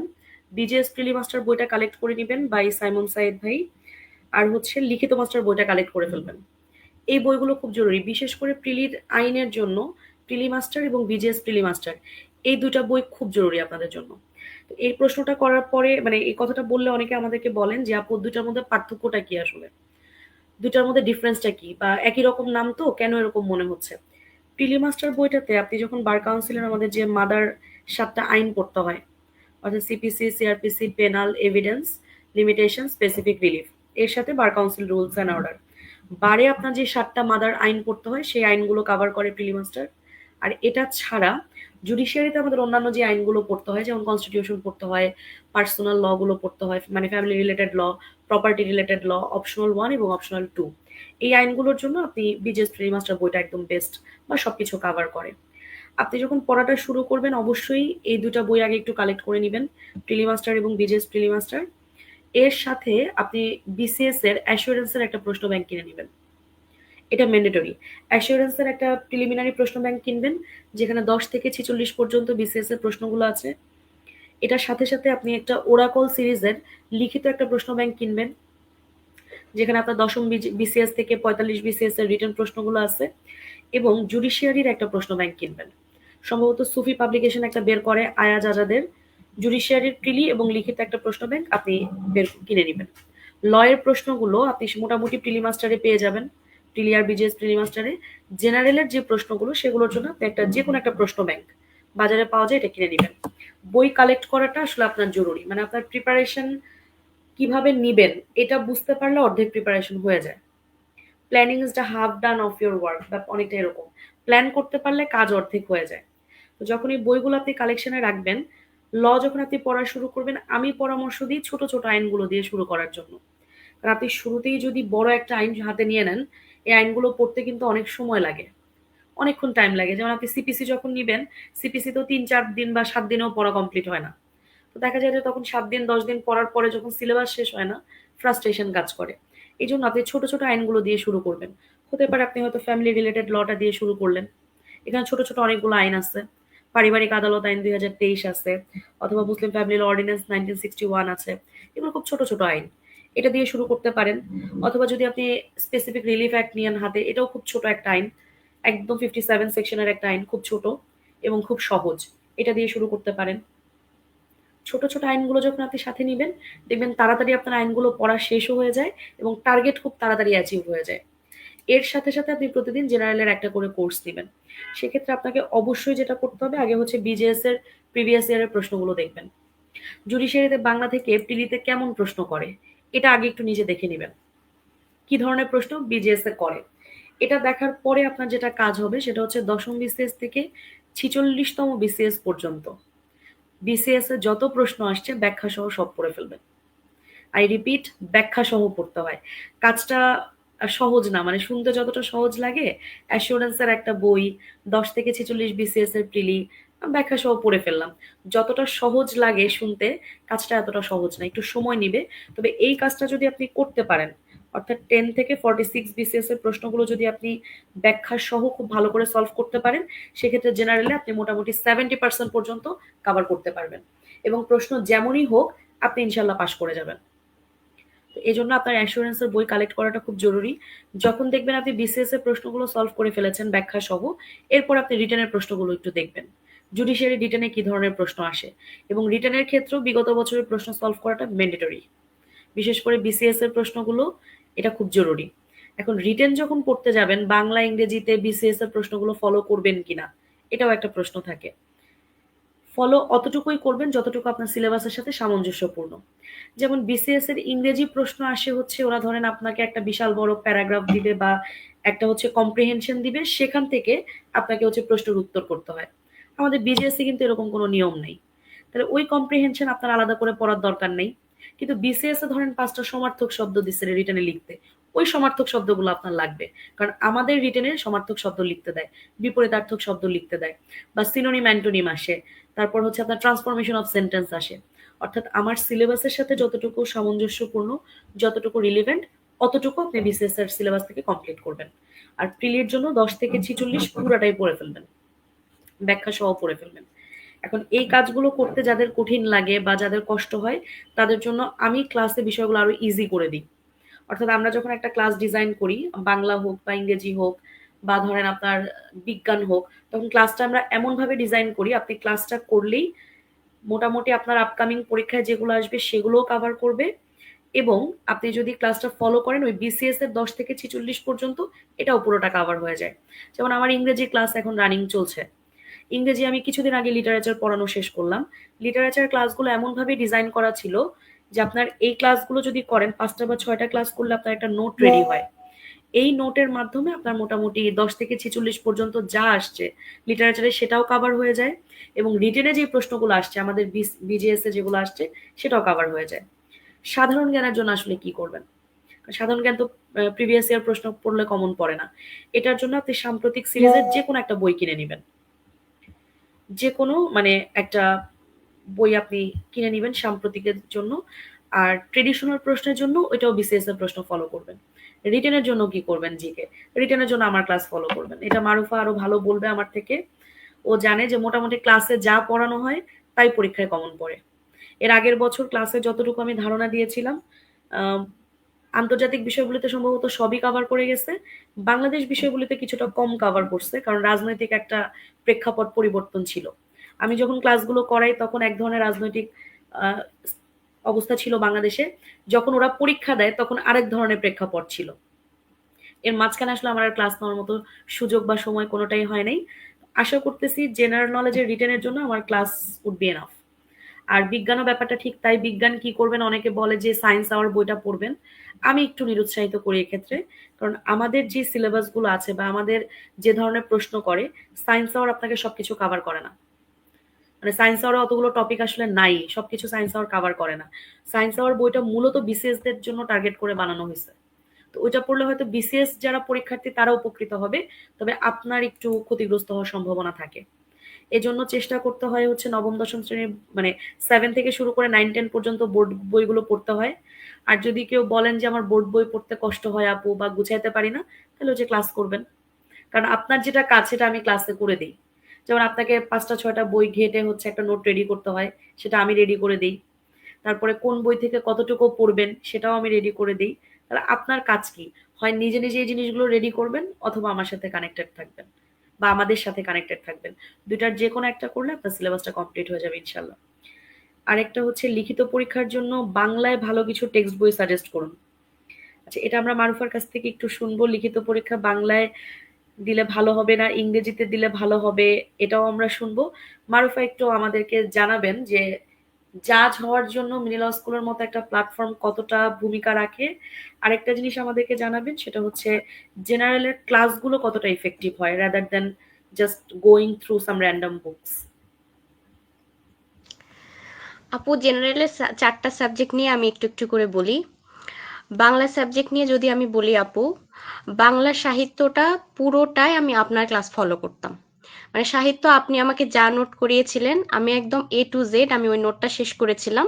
আর একটা কাজ করেছিলাম আপু, ওই নোটের পাশাপাশি যেহেতু আমাদের ক্লাসগুলো মানে আপনি এতটুকু সময়ের মধ্যে যতটুকু পসিবল আপনি কভার করার চেষ্টা করেন, যেহেতু আমি ব্যাকরণ পার্টে একটু দুর্বল ছিলাম আপু, এ কারণে আমি আপনার নোটের সাথে আমি নিজে কিছু যদি বিসিএস এর কোয়েশ্চেন ঘেটে এক্সট্রা কোনো ইনফরমেশন পেতাম, ওইটা আপু আমি নোটের সাথে অ্যাড করে ফেলতাম। আপনিও ক্লাসে বারবার বলতেন যে বিসিএস এর কোয়েশ্চেন গুলো অ্যানালাইসিস করে আপনি যে বিষয়গুলো এক্সট্রা পাবেন সেটা আপনি নোট করে ফেলেন। আমি এই জিনিসটা করতাম আপু সাহিত্যের ক্ষেত্রে। আর রিটেন পার্টের ক্ষেত্রে আপু, আপনার ডিরেকশন যেমন আপনি পরীক্ষা শুরুর আগে আমাদেরকে অনেকগুলো টপিক দিয়ে দিয়েছিলেন, সম্ভবত 14 থেকে 15টা টপিক দিয়ে দিয়েছিলেন আপু। এগুলো বাংলার ক্ষেত্রেও যেমন ইম্পর্টেন্ট, ইংরেজির ক্ষেত্রেও ইম্পর্টেন্ট, সাধারণ জ্ঞানের ক্ষেত্রেও ইম্পর্টেন্ট আপনি বলে দিয়েছিলেন।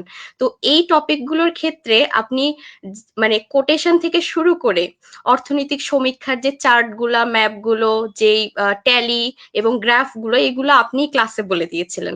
তো এইটার বাহিরে কেউ যদি মনে করে যে না আমি আরো বেশি পড়তে চাই, তাহলে তারা চাইলেও তাদের নিজেদের মতো করে নোট রেডি করতে পারে। কিন্তু আমার মনে মনে হয় আপু আপনি যতটুকু দিয়েছেন কেউ যদি এতটুকুও পড়ে যায় তাহলে আমার মনে হয় আপু রিটেন পরীক্ষায় খুব একটা মানে খারাপ দিয়ে সে আসবে না, মোটামুটি ভালো দিয়ে সে আসতে পারবে, আমার এতটুকু বিশ্বাস।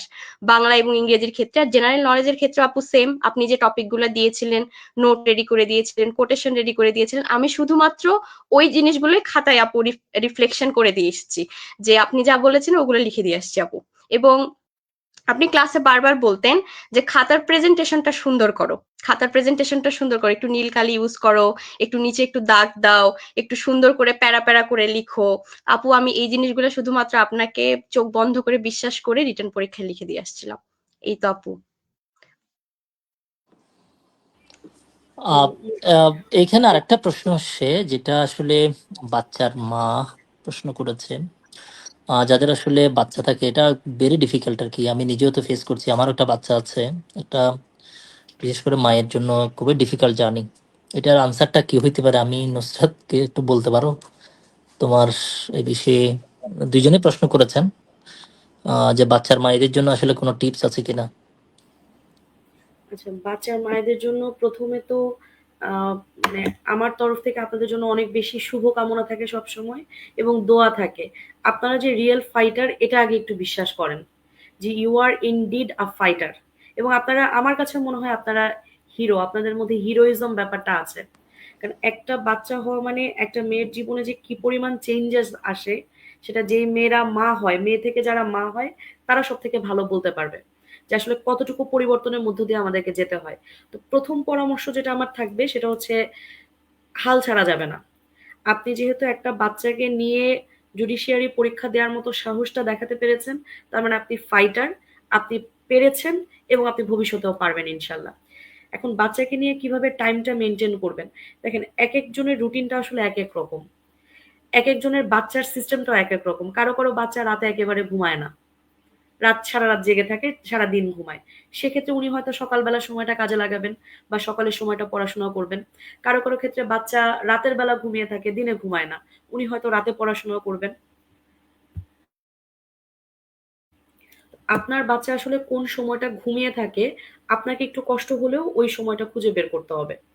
যদি ব্যাপারটা এরকম হয় আপনার বাচ্চা দিনের বেলা ঘুমিয়ে থাকে, যতক্ষণ সময় সে ঘুমিয়ে থাকবে আপনি চেষ্টা করবেন ওই তার ঘুমানোর সময়টা অন্য কোনো কাজে ইন্ডালজ না হয়ে পড়াশোনা করতে।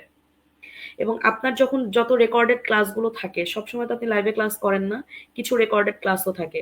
বাচ্চার মায়েদের জন্য বিশেষভাবে আমার পরামর্শ থাকবে, আপনি যখন কিচেনে কোনো একটা কাজ করছেন, আপনি বাচ্চার খাবার বানাচ্ছেন, অথবা আপনি কোনো একটা রান্না করছেন, বা কিচেনে যখন কোনো একটা কাজ করবেন, ওই রেকর্ডেড ক্লাসগুলো ছেড়ে আপনি কাজগুলো করবেন। কারণ অনেক সময় হয় কি, আমরা কিছু কথা শুনলেও বিষয়গুলো আমাদের ব্রেইনে থাকে, আমাদের মনে থাকে। তো আপনি আপনার কোনো সময়কেই ওয়েস্ট করবেন না। আপনি কাজ করছেন, ওটা আপনার করতে হবে, আপনার উপর অর্পিত দায়িত্ব।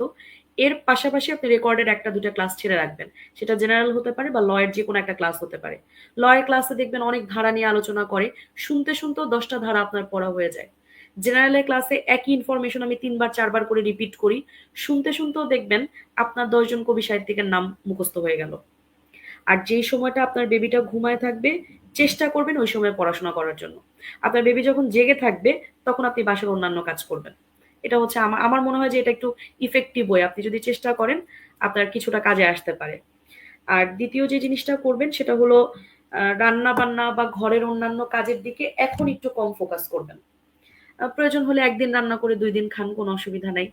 সবসময় যে আপনাকে একেবারে রান্না করার আগেই সবকিছু মানে প্রসেস করেই রান্না করতে হবে, প্রতিদিন রান্না করতে হবে, ম্যান্ডেটরি না। হাজবেন্ডকে একটু বুঝায় বলেন যে আপাতত 3-4 মাস তোমাকে আমি হচ্ছে একটু কম মজা করে রান্না করে খাওয়াবো। বাচ্চার খাবারের জন্য সবসময় বেশি অস্থির হওয়ার দরকার নেই। আপনার বাচ্চাকে আপনি মানে ডিউ টাইমের একটু পরে খাবার দিলেও খুব একটা অসুবিধা নেই, সে সুস্থ স্বাভাবিকভাবেই থাকবে। তো এই ধরনের ক্ষেত্রে আমার মনে হয় যে পরিবারের সদস্যদেরকে একটু বুঝায় বলবেন, যারা থাকে আপনার বাসায়, আপনার শাশুড়ি হতে পারে, হাজবেন্ড হতে পারে, বা বাবা মা হতে পারে, তাদেরকে বিষয়টা একটু বুঝায় বলবেন। আমার বিশ্বাস যেহেতু তারা আপনার পরিবারের সদস্য, আপনি যদি সুন্দর করে আপনার মনের কথাটা তাদেরকে কনভে করতে পারেন, তারা আপনার কথাটা শুনবে। আর ছোট বাচ্চাকে বুঝায় বললেও লাভ নাই, সে শুনবে না। তো এক্ষেত্রে আপনি হচ্ছে চেষ্টা করবেন সে যখন ঘুমায় থাকে, বা যখন সে আপনার আশেপাশে থাকে না, ওই সময়টা পড়াশোনা করার চেষ্টা করবেন। এবং আপনার বাচ্চা মানে নিশ্চয়ই প্রতিদিন একটা স্লিপ প্যাটার্ন ফলো করে, ওইটাই হবে আপনার রুটিন টাইম। যতক্ষণ সে যদি 3 ঘন্টা 4 ঘন্টা ঘুমায়, ওই 3-4 ঘন্টা যেন আপনার পড়া থেকে আপনি ডিটাচ না থাকেন, এটা একটু এনশিওর করবেন। এখানে আমরা আরো কিছু কমেন্ট দেখতে পাচ্ছি, এগুলো হচ্ছে ক্লাস নিয়ে কমেন্ট করেছে। তো যাই হোক, আমরা আসলে ম্যাক্সিমাম প্রশ্নগুলোর উত্তর করেছি। আপনারা যারা আমাদের সাথে যুক্ত ছিলেন, একটু আগে নুসরাত ম্যাম হচ্ছে প্রস্তুতি বিষয়ে যে সামারিটা দিয়েছেন, আপনারা ওভাবে স্টার্ট করেন, প্রিলি এবং লিখিতটা স্টার্ট করেন। আর আমরা মিডিল স্কুল 18তম জুডিশিয়ারির জন্য খুব ভালোভাবেই একটা প্রিপারেশন নিচ্ছি প্রাতিষ্ঠানিকভাবে। আমাদের নতুন যেটা বেস আগামীকাল থেকে আমরা স্টার্ট করব, আগামীকাল ওটার ওরিয়েন্টেশন আছে। ওখানে আমরা ইন ডিটেলস কিভাবে আমরা প্রসিড করবো একেবারে, হয়তো আজকে আমরা অনেকগুলো বিষয় নিয়ে আলোচনাও করতে পারিনি। আমরা কালকে আমাদের রানিং স্টুডেন্ট যারা যুক্ত হচ্ছে তাদের সাথে আমরা মিটিং ওই বিষয়গুলো নিয়ে কথা বলবো। একই সাথে আমি নুসরাত ম্যামকেও ধন্যবাদ জানাচ্ছি দীর্ঘ সময় আমাদের সাথে যুক্ত থাকার জন্য, এবং আমি একই সাথে মারুফাকেও ধন্যবাদ জানাচ্ছি। আর মারুফার যে ফেসবুক আইডি, এটা আপনারা মিডিল স্কুল গ্রুপের মধ্যে পাবেন, ওখানে ওর পোস্ট আছে একটা, মারুফা ইয়াসমিন, কোনো প্রোফাইল পিকচার নাই। তো আপনারা যারা পরামর্শ চান বা মারুফাকে নক দিতে পারেন, ও আশা করি আপনাদেরকে ফ্রি সময়ে যদি কোনো কিছু আপনারা জানতে চান, ও আপনাদেরকে হেল্প করবে। আমরা আমাদের জায়গা থেকে শেয়ার করলাম। আর ভাইয়া দ্বিতীয়ত, ভাইয়া আমি কিছু প্লিজ দেখাইতে চাই, মানে এটা দেখো। কিছু জিনিস আমি একটু দেখাতে চাই, যে আমি হ্যাঁ, হ্যাঁ। মানে আমার নোট খাতাগুলোর মানে আমি লিখেছি জেনারেল রিটেন নুসরাত আপু, মানে প্রত্যেকটা নোট খাতার মধ্যে আমার লেখা, এই যে ম্যাথ খাতা নুসরাত আপু 1, ম্যাথ নুসরাত আপু 2, এগুলো আসলে আমার খাতা নাকি নুসরাত আপুর খাতা এটা এটা কেউ দেখে বুঝতে পারবে না। মানে এই যে এটা আপু আমার নুসরাত সব আপু লিখছে মনে লিটারেচার হচ্ছে। খাতা, হ্যাঁ হ্যাঁ আমি মাশাআল্লাহ। সবগুলো খাতা, এই যে আপু যেগুলো ক্লাস নিত আমি লিখে রাখতাম, ম্যাথ 1 নুসরাত আপু, ম্যাথ 2 নুসরাত আপু। তো এই তো ভাইয়া, আর ম্যাথের ক্ষেত্রে আপু যে ম্যাথ গুলো করিয়েছিল আমি হুবহু একটা ম্যাথ কমন পেয়ে গিয়েছিলাম। পরীক্ষার হলে গিয়ে দেখলাম যে আপু আমাদের সময়ের একটা ম্যাথ করিয়েছিলেন, একটু সংখ্যা এদিক ওদিক ছিল, কিন্তু আমি ওই ম্যাথটা আগের দিন করার কারণে পরীক্ষার মানে রুমে গিয়ে কমন পেয়ে মারুফা, গেছি। তোমার তোমার ম্যাথ কয়টা হয়েছিল? একটু একটু শেয়ার করো, কয়টা প্রশ্ন করে গেলি তোমাকে, তোমার ম্যাথ হয়েছে কয়টা? ভাইয়া আমার ম্যাথ হয়েছিল 9টা। ম্যাথ হয়েছে 9টা। ইনহেরিটেন্সে কত পাইছিলা? ইনহেরিটেন্সে ভাইয়া ইনহেরিটেন্সে আমার 10 মার্কস ভাইয়া ভুল হয়েছিল।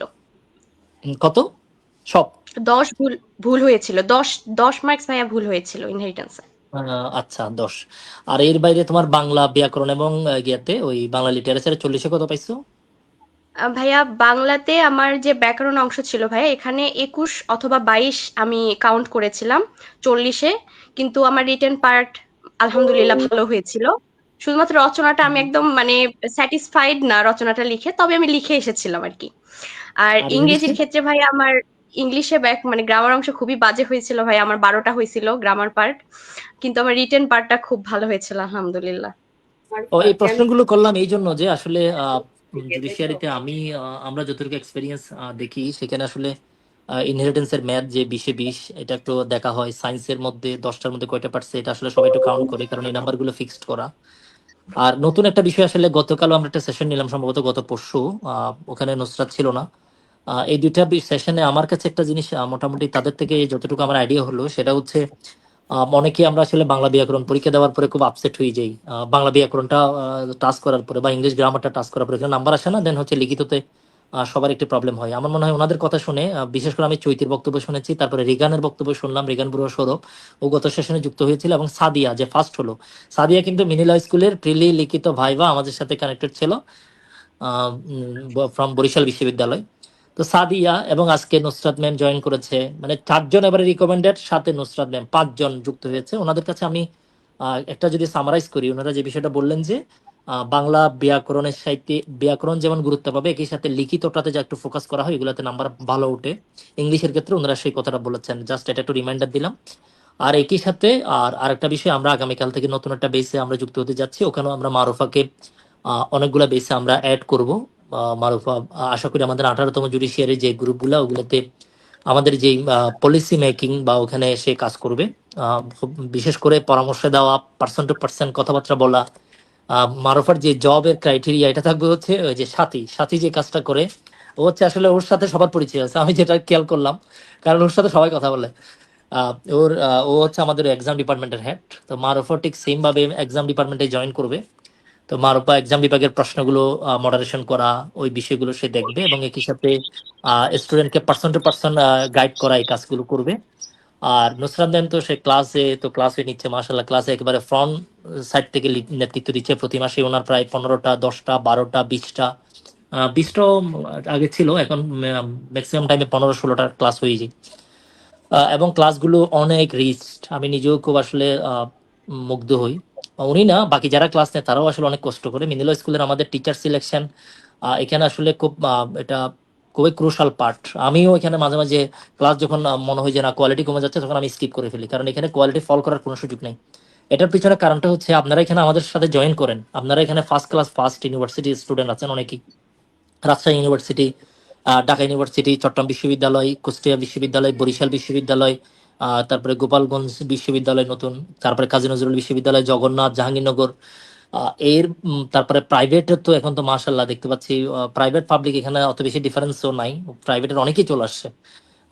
প্রাইভেটের বলি আর পাবলিকের বলি, পড়াশোনায় তারা যে এত এক্সপার্ট, তাদের সামনে আসলে আগডুম বাগডুম বলে এখানে ক্লাস নেওয়ার এই সুযোগ কোনোভাবেই নাই।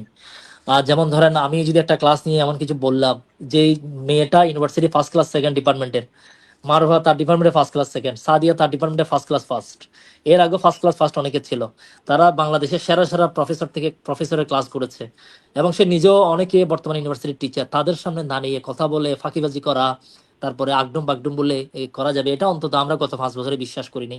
এই বিশ্বাস না করার কারণে আমাদের যেটা হয়েছে, গত 5 বছর আমরা একটা টাইম এখনো টিকে আছি। তো আমরা এটা বিশ্বাস করি, যতদিন আমরা কোয়ালিটি ধরে রাখবো, ভালো করে পড়াবো এই ফিল্ডে, আমরা এই কোয়ালিটি লিগ্যাল এডুকেশনের যে কনসেপ্ট আমরা নিয়ে আসছি, এই জায়গায় আমরা নেতৃত্ব দিব, এটা আমরা মনে করি। যতদিন পর্যন্ত আমরা কোয়ালিটি পড়াশোনার ক্ষেত্রে কোয়ালিটিটা আমরা রাখবো, তো আমরা আসলে কোয়ালিটি রাখতে পারছি এই জন্য যে আমরা ভয় পাই।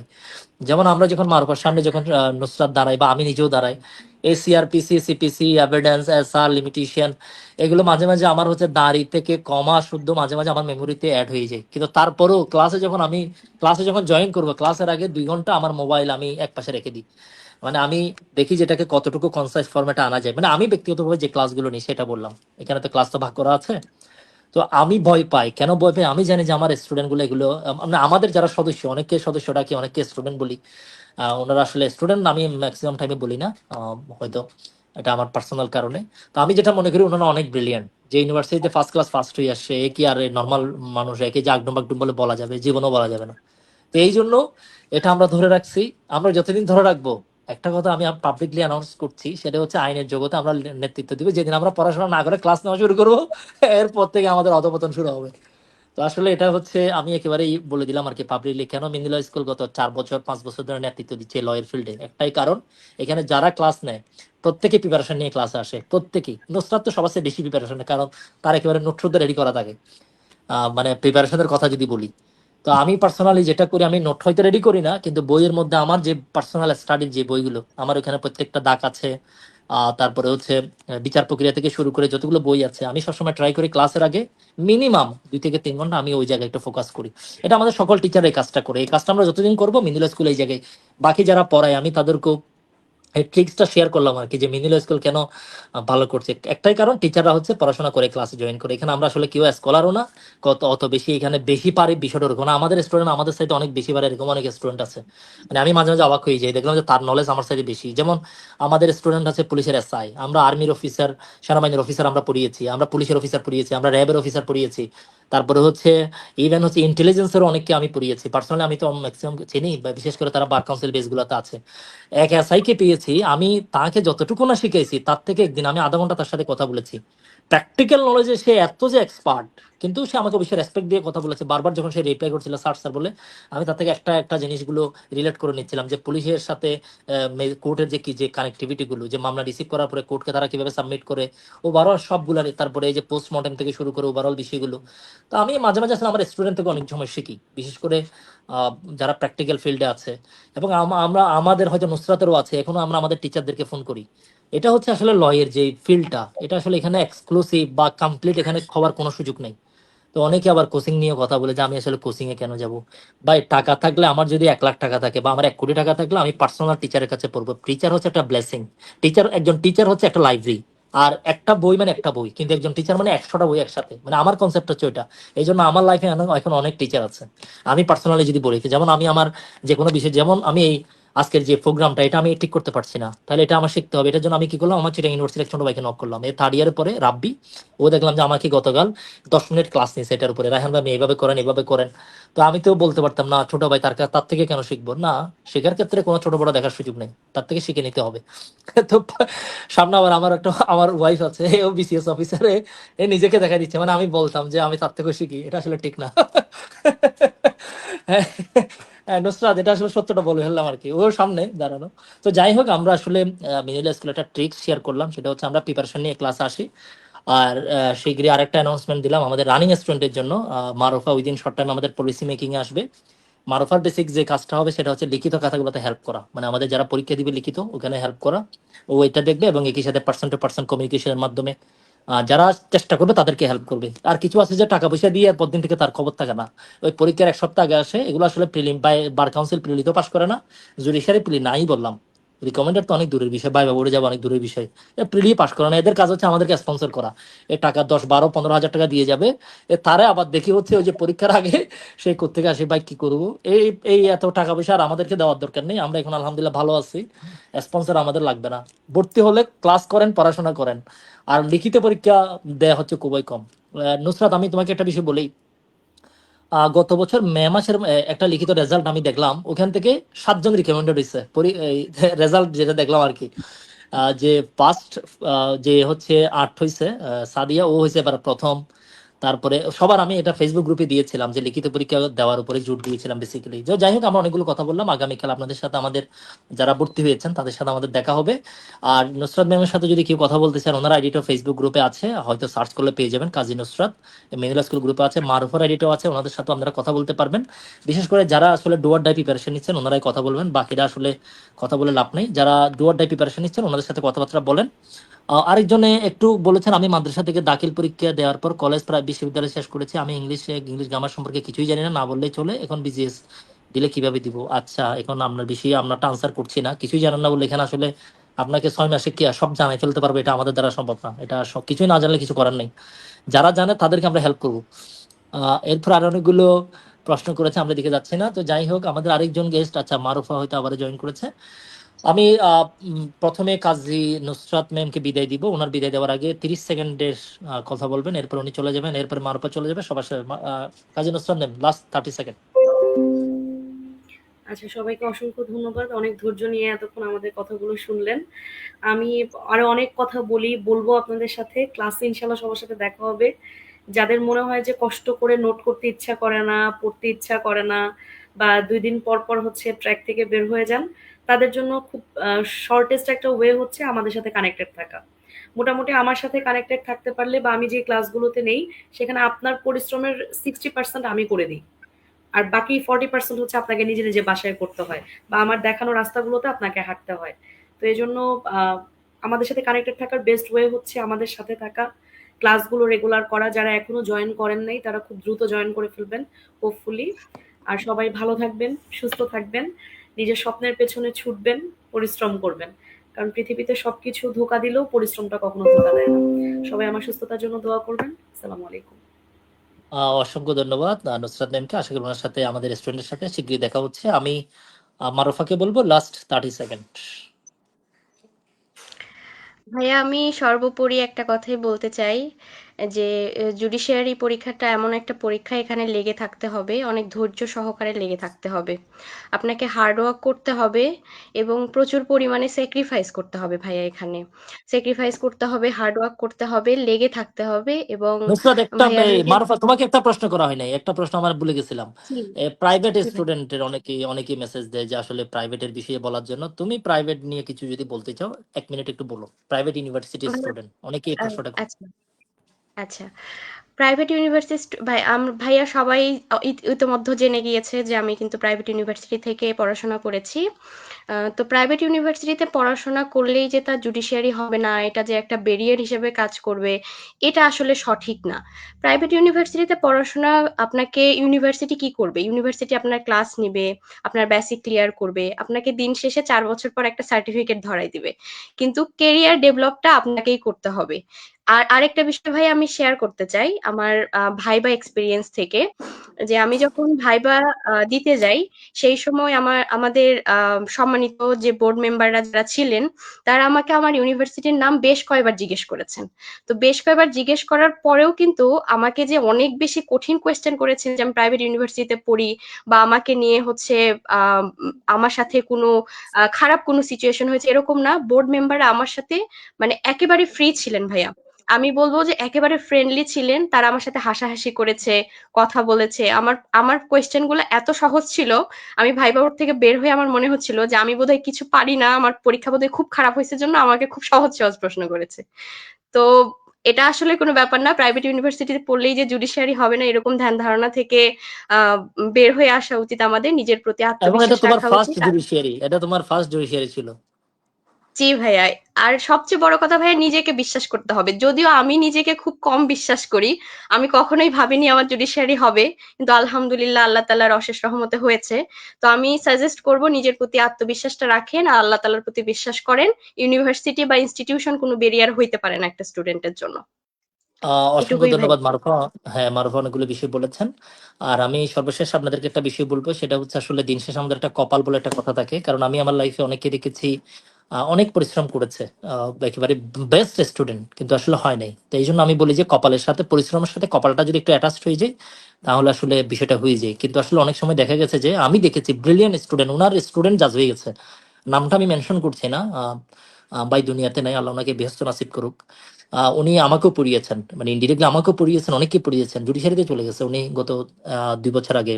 উনি মারা গেছেন ফ্রম ঢাকা ইউনিভার্সিটি। এটা এত ব্রিলিয়ান্ট, মানে আমি আমার লাইফে যে এত, ওনাকে যে কোনো প্রশ্ন করলে লয়ের উনি আনসার করবে, কিন্তু ওনার হয় নাই।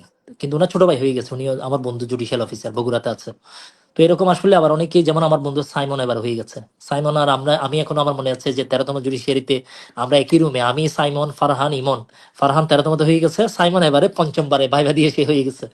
তো সাইমন আসলে এত বেশি জানে, কারণ আমরা তো একই ফ্রেন্ড সার্কেলের, ও কতটুকু জানে আমি তো ভালো করেই জানি। ও যে পরিশ্রম, ওর লেভেলের পরিশ্রম, এটা এটা আমাদের দ্বারা করা সম্ভব না। এর পরিশ্রমের লেভেল, ডেডিকেশন, কিন্তু সে প্রথমবার হয় নাই, দ্বিতীয়বার হয় নাই, তৃতীয়বার, চতুর্থবার, 5ম বার সে রিকমেন্ডেড হয়েছে। যে কপাল, হয়তো আল্লাহ তাকে এ পর্যায়ে এনে দিবেন, সেই জন্য সে হয়ে গেছে। তো এই যা আসলে ওই কারণেই। আবার অনেকে আমাকে নিয়ে প্রশ্ন করে, আমি আসলে 13তমটা খুব ভালোভাবে দিয়েছিলাম, ভাইভা দিয়েছি। 14তমতে আমি পরীক্ষা দিয়েছি, ভাইভা দিয়েছি। 15তম আমি ফর্ম তুলি নাই। 16তম পরীক্ষা দিয়েছি, ভাইভা দিয়েছি। আমার সামনে লিসা ছিল, জাজ হয়ে গেছে। আমার পিছনে ছিল আফসানা, ঢাকা ইউনিভার্সিটির, আজকে ভর্তি হয়েছে মিডিল স্কুলে, ও আজকে আমাকে নক দিছে। 17তম আমি ফর্ম তুলি নাই, আমি আর পরীক্ষা দিচ্ছি না।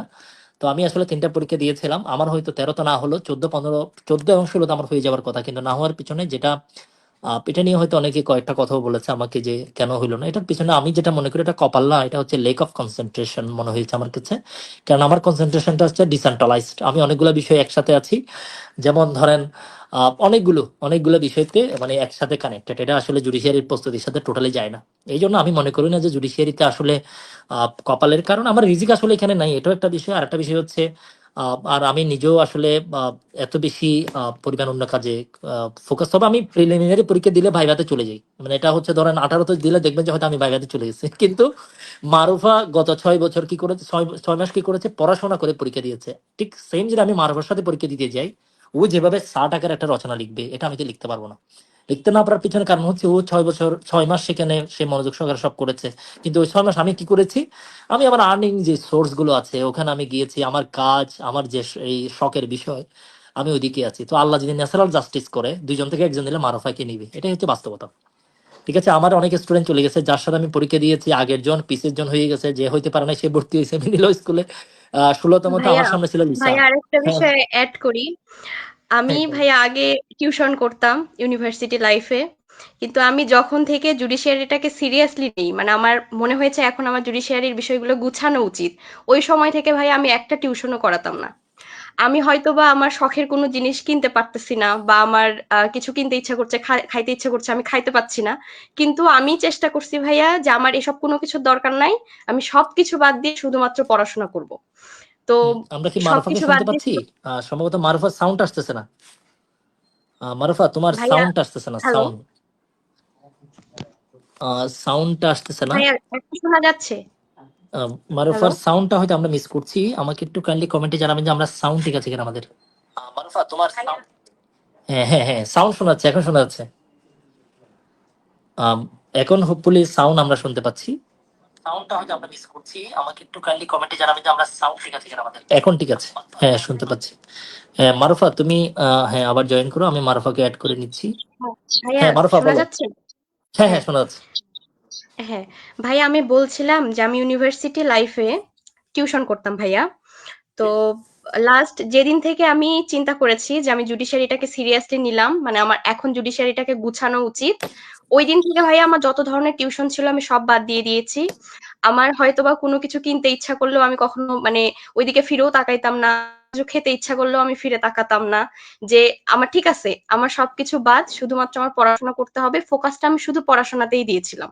আদার্স সবকিছু বাদ, শুধু ফোকাসটা পড়াশোনায় ছিল ভাইয়া। তো না এটা আসলে আলহামদুলিল্লাহ। না মারুফা, তুমি যেটা বলছো ওইটাই আসলে, আর এটা হচ্ছে এটা ইম্পর্টেন্ট থিং। তো এই জন্য আমি আসলে আমার এই জুডিশিয়ারি না হওয়ার পিছনে আমি যেটা প্রথম বিষয় হচ্ছে ওই যে অনেকগুলো কাজে একসাথে অ্যাটাচড, নাম্বার ওয়ান। আর নাম্বার টু হচ্ছে ধরো ডেডিকেশনের যে লেভেলটা, এটা যে তোমাদের যেমন আমি জুডিশিয়ারিতে কোনো যত গেছে অফিসার লাস্ট 13তম মতো কিন্তু আমি কানেক্টেড আছি, ব্রিলিয়ান্ট স্টুডেন্টরা জুডিশিয়াল অফিসার হচ্ছে, ব্রিলিয়ান্ট যারা। আমার তো নিজের ইউনিভার্সিটি আছে, আমার ডিপার্টমেন্টে যারা ছোট ভাই যারা হয়েছে বা বড় ভাই যারা হয়েছে, আমি দেখেছি ব্রাইট স্টুডেন্ট গুলো। এবং একই সাথে আরো অনেকগুলো ব্রাইট স্টুডেন্ট হয় নাই, মানে অনেক মেধাবী স্টুডেন্ট হয় নাই, যেমন ফার্স্ট ক্লাস ফার্স্টও হয় নাই এরকম রেকর্ড আছে।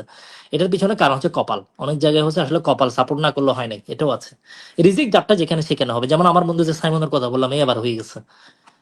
তোমার তারপর আমার বন্ধু দেলোয়ার এও 5বার এবার হয়ে গেছে। তারপর আমার বান্ধবী ফারজানা, ও আমার ক্লাসের, ওর আবার বড় বোনও যাচ্ছে। আবার ওর বড় ভাই হচ্ছে লয়ের।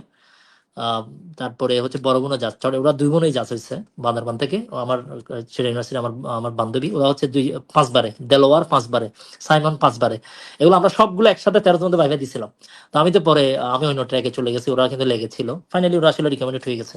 তো যাই হোক, আমাদের জন্য শুভকামনা। আর দ্বিতীয়ত হচ্ছে সবার সাথে ইনশাল্লাহ আমাদের দেখা হবে, আর মারুফার সাথে শিগগিরই আমাদের যারা রানিং স্টুডেন্ট আছেন তাদের ইনশাল্লাহ দ্রুত কথা হবে। উইদিন শর্ট টাইম মারুফার সাথে পার্সন টু পার্সন কথাবার্তা হবে নানা বিষয় নিয়ে। আর 18তম যদি সেই as a mini law school আমরা আসলে বেস্ট একটা ফাইট দেওয়ার জন্য প্রস্তুত হচ্ছি। আর মারুফাকে অসংখ্য ধন্যবাদ জানাচ্ছি আমাদের সাথে যুক্ত থাকার জন্য। মারুফা, আশা করি শীঘ্রই তোমার সাথে দেখা হবে, অসংখ্য ধন্যবাদ। আসসালামু আহ আলাইকুম ভাইয়া। হ্যাঁ ওয়ালাইকুম সালাম, ধন্যবাদ। আর যারা আমাদের সাথে যুক্ত ছিলেন সবাইকে ধন্যবাদ জানাচ্ছি। আগামীকাল আপনাদের সাথে যারা আমাদের অ্যাড হয়েছেন আপনাদের সাথে আমাদের দেখা হবে। সেই পর্যন্ত আপনারা ভালো থাকবেন। আর যে কোনো বিষয়ে যদি আপনার কোনো কিছু জানার থাকে, মিনুল স্কুল আইডি, মিনুল স্কুল পেজ যে আপনারা নক করতে পারবেন, আপনারা মারুফাকে নক করতে পারবেন, আপনারা কাজী নুসরাত আরিফকে নক করতে পারবেন, গ্রুপে ওনার আইডি দেওয়া আছে। আর আমাদের বাকি যারা টিচার আছে, বেলাল মোহাম্মদ স্যার নক করতে পারবেন, বাকি যারা ইমরান হোসেন ইমন নক করতে পারবেন। ফেসবুকে সবার আইডি অ্যাভেলেবেল আছে, আমাদের টিচারদেরকে নক করলে কোনো সমস্যা নেই। শুধু আমাদেরকে নক করলে নক করবেন তা না, আমাদের টিচারদেরকে আপনারা নক করতে পারবেন, ওনাদের সাথে কোনো ধরনের কোনো প্রবলেম নাই আমাদের।